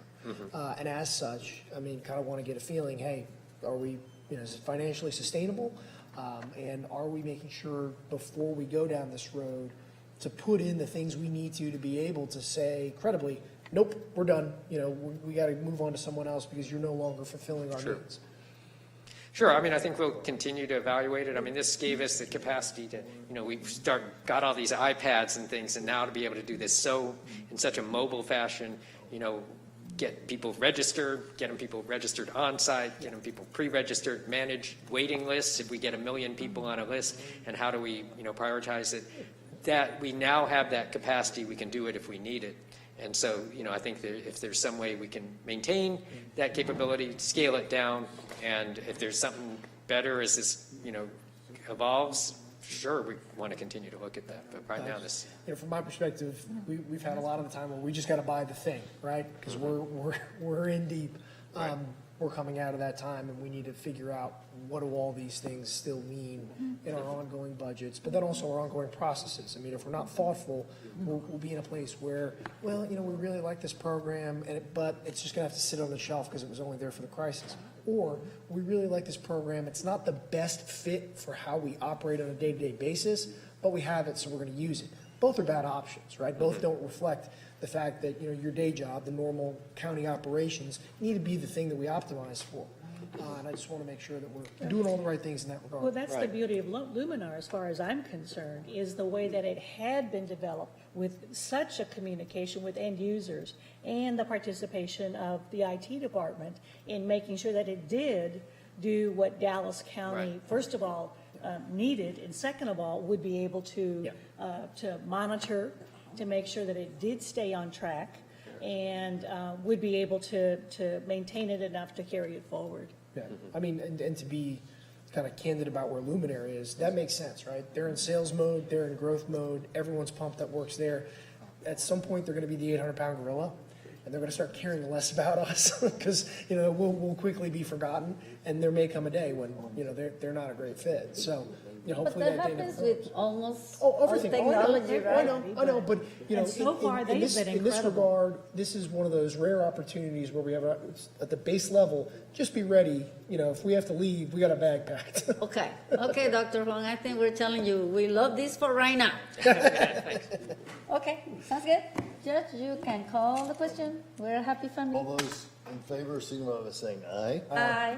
Any opposed? All right, motion carries unanimously. Next is Court Order number 24. Dr. Garcia, pull that. Yes, and Mr. Tamayo, I apologize I know you sent us the email saying, all the specifications about this company. Obviously, the fact that they don't have an EO1 because they're coming from outside the country. We love and adore everybody that wants to come into Texas to do business, but I would like to know how you feel about diversity, and I would like to know how your workforce look. And if you don't have that information, probably you need to recoup and come back. In my book, without that information, I am sorry, I'm going to have to abstain of this vote. And that's it, colleagues. Okay. I'd ask all those questions. I know, I saw that you did ask that also, Commissioner. I apologize, Mr. Tamayo, I usually call you and tell you, I just but. realized something. We never even took a motion in a second, so we shouldn't be discussing this. Moved. Second. Okay, so go ahead. And again, like I say, Mr. Tamayo, I thought that I have answered your email, but I didn't have a chance. I did see that Commissioner Price asked some of these questions. And at this point, I just think that wherever you come from, when in Rome, do like Romans. They didn't do their homework. They didn't express any interest. They just asked for the tax abatement. And in my book, nope, if you don't do your homework. Thank you, and I will be abstaining, Mr. Tamayo. That's it. No, absolutely, and I apologize if I didn't provide them that request early enough in the game. They did provide a statement about their hiring practices, but thank you very much. Good afternoon, Commissioners, Judge. If there's any other information I can provide, I'd like to do that at the moment. Because the way that I read it, the company was willing to, even though they come from a tradition that this was not the expectation, but they just kind of knocked out what they were willing to do to comply with the spirit of the law. They are a Canadian firm, so they don't have an EE1 reporting mechanism. And they did provide a statement saying what they would want to do to reflect Dallas's hiring practices and their commitment to diversity. That's correct. I believe they're going to be a great partner. And like so many things, we need middle-class jobs, and this is bringing it. And I'm very grateful for it. I'm very grateful for your hard work on this. Thank you. All those in favor, signify by saying aye. Aye. Aye. Any opposed? I will abstain. All right, so that passes unanimously with one extension from Commissioner Garcia. This takes us to. Real quick, Judge, I do want to pull an item from miscellaneous, and that's a travel item from Constable Precinct 1, travel briefing. If I ever, not just pulling it, it goes away forever. Correct. Let me add, there are some unusual things on miscellaneous, so is there any, do we need to have any discussion, or is that going to suffice with that? That's, Okay. we're going to pull that one. Yeah, All right, that was so, done. What are you pulling? I'm sorry. Constable Precinct 1 is a travel briefing that needs to be pulled. all right, this takes us to our public speakers. Will the bailiff please read the rules of decorum for our public speakers?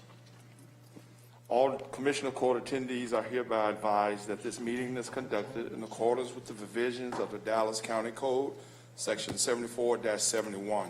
Visitors and registered speakers are to preserve order and decorum at all times. Personal, profane, or slanderous remarks are not appropriate and will not be allowed at any time during this public meeting.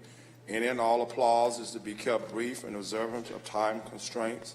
Disruptors, visitors, and registered speakers may be removed and are subject to the penalties provided in the State of Texas Penal Code, Sections 38.13, 42.01, and 42.05. Registered individual speakers are limited to a maximum of 3 minutes, and the maximum discussion on any one topic is limited to 30 minutes. And our first public speaker is Mr. Loris Phillips.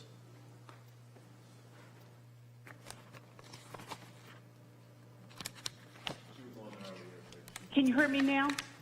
We can, Mr. Go ahead, Loris. Dolores Phillips, 567 West Dickey Road, Apartment A, Grand Prairie, Texas, 75051.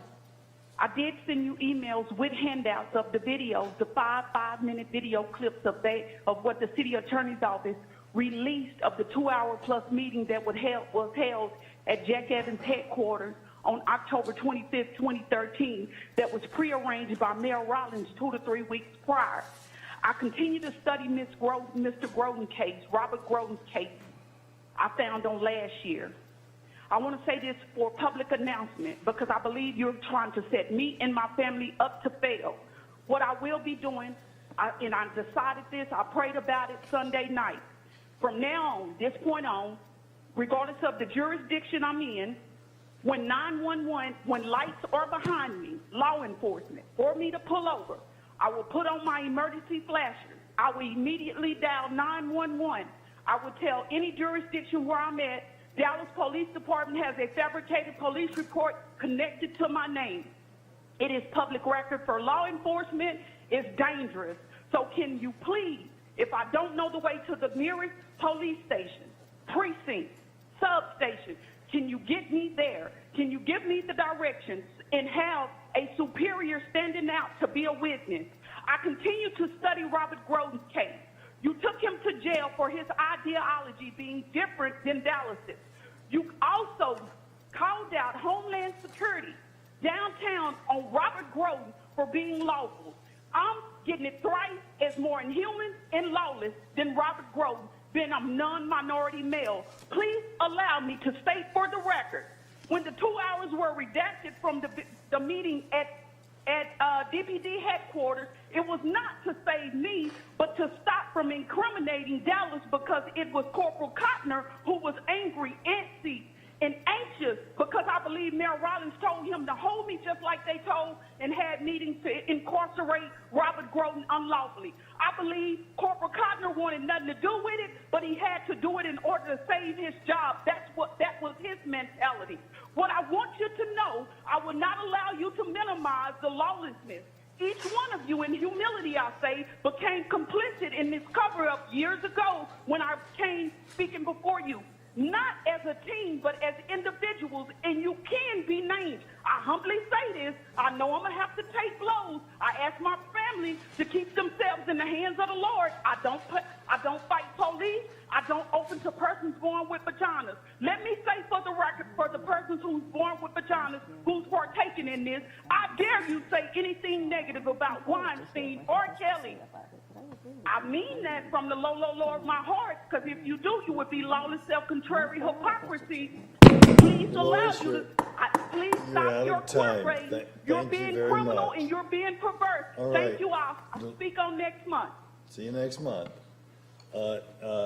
We've got a group of young people who were unable to speak. I don't know if they're still on. I'm just going to say their names. No, they were in support.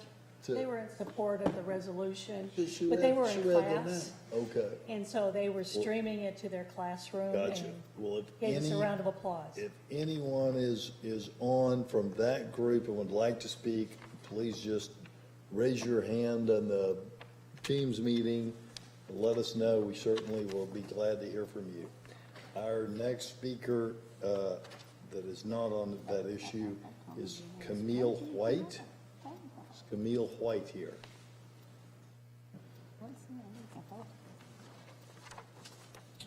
Miss Camille White.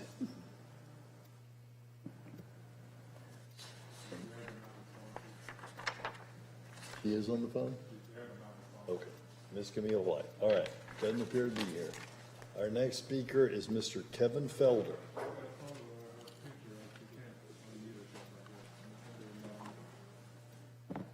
Can you speak up? Or are you saying you see him on there?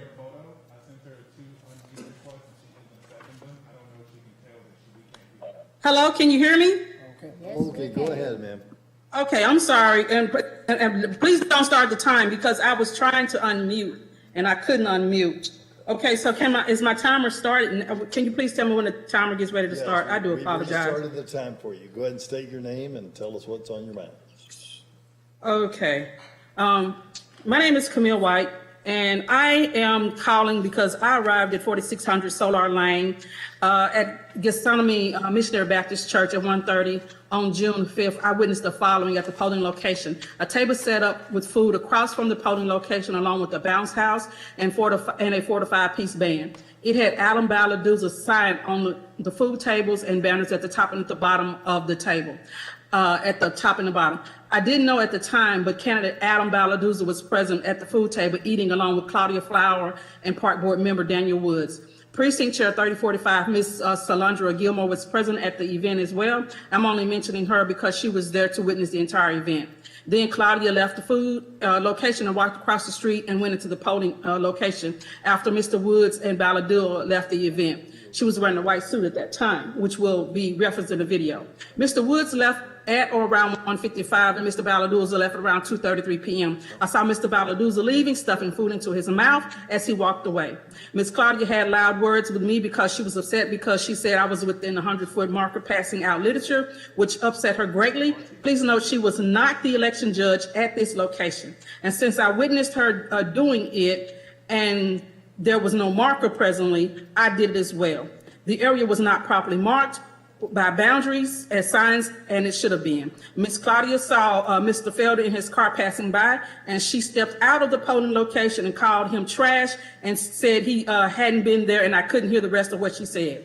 She also yelled at me, saying she thought better of me because she knew I was supporting the opponent of her candidate while standing right outside the polling location. I then phoned Dallas County Elections Department and filed 2 complaints. One was because when I asked who the election judge was, the lady who identified herself to me as Miss Johnson stated that she and Claudia Flower were the judges, and then told me that Claudia was training her. Dallas County does not assign 2 judges at the same location. The other complaint was because the 100-foot markers were not displayed properly. At 2:43 p.m., I called 911 and asked for it to be transferred to the Sheriff's Department, which 2 sheriffs came out to the location, Sheriff Fetter and Sheriff Fuller. They arrived around 3:07 p.m. and spoke with me and then Miss Flower. Sheriff Fetter was familiar with Miss Claudia Flower because he had encountered her before and noticed her bad disposition. I called in to the elections department, and it was reported by the person that I spoke with that Miss Johnson was the election judge, and if Miss Claudia Flower was present, she was electioneering. My phone was on speaker, and Sheriff Fuller heard her comments. The election department sent out someone to measure the distance, and it was confirmed by the measurements, the table, the bounce house were within the 100 feet distance area. In closing, I would like a thorough investigation into the candidate's actions and Claudia Flowers' actions. I would also like to know if an appointed board member should be electioneering for a candidate as well. Thank you for your time. Thank you. Our next speaker is Mr. Kevin Felder. Mr. Kevin Felder. Mr. Kevin Felder. I'm here. Oh, go ahead, sir. All right. This is my first time ever addressing this body, so it must be serious. I want to let this body know how disgusted I am with the way the elections department has been run over the last 10 years. There has been gaffe after gaffe, scandal after scandal, and millions of taxpayer dollars wasted all on your watch. Even with the new administrator, nothing has changed. The right to vote is sacred, especially for African Americans. It has the blood of my ancestors on it. The slave only had 3 wishes. 1, to be free. 2, to own land. And 3, to be able to vote. However, once slaves were freed and given the right to vote, then came the Black Code and Jim Crow for the next 100 years. As a candidate in the recent Dallas City Council District 7 race, I witnessed several polling stations that did not open for hours. In May, the Park South YMCA was down for 4 hours. When the technicians finally arrived in an unmarked van with no sheriff escorting him, I simply asked, "Are you here to fix the voting machines?" One of the technicians looked at me angrily and said, "What does it look like I'm here to do?" This is simply unacceptable. I also spoke to my commissioner, Dr. THERESA Daniel, on that day and gave her a list of all the voting sites that were down. And she asked for my phone number, and I gave it to her. She said that she would call me back, and I've yet to hear from her. I guess when you run for re-election, I will remind you of that. The problem still exists. On June 5th, there were still malfunctioning curbside voting phone numbers at Teich Elementary School and the Martin Luther King Core Building. No security envelopes or privacy covers for curbside voting at either location. At Gethsemane Baptist Church in Joppy, it's an inadequate facility for a polling location. There were no 100-foot voting markers out. Electioneering was going on inside of the 100-foot marker. Food was given to voters before they voted, and even to the election judge, election clerk Claudia Fowler, by candidate Adam Basil. Finally, most of the malfunctioning machines happened in South Dallas. That is in County Commissioner John Wiley Price's district. However, not one of you has publicly come out to the community to offer assurance to the voters that their votes matter, that their vote counts, and apologize for this egregious situation. Maybe that is why many people in South Dallas do not care about voting anymore. I blame this commissioner's court, all of you, for not making sure that every person that is eligible to vote was able to vote. You failed. Again, all of you. All right. Thank you. Thank you. You're out of time. And our last speaker today is Sandra Crenshaw. Miss Sandra Crenshaw. Miss Sandra Crenshaw, Miss Sandra Crenshaw. And that concludes our public speaking. We will now take up matters in our closed session under Chapter 551 of the Government Code as previously posted. Any action necessitated by discussions in the closed session will take place at a subsequent open session of the court. We'll begin our closed session momentarily as soon as we can switch over the computer.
How did you get the notice to Dr. Melendez?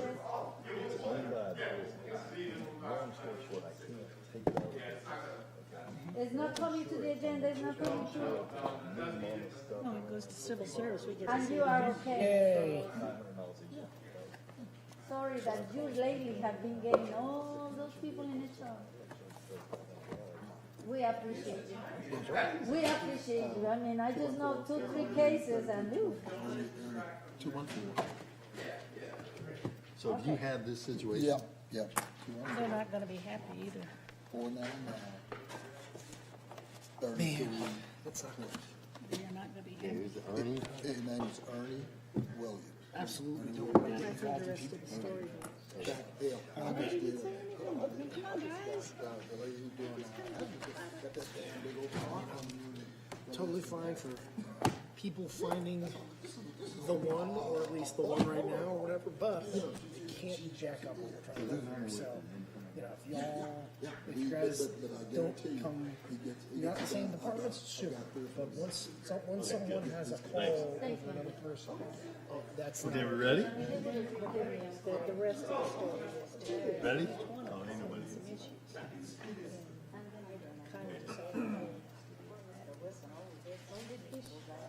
Yeah, no, we just need to set down a policy and the uniform done. Taking care of. Thank you, Commissioner. No problem. All right, and that's I'm the sorry. ball game. Court stands adjourned.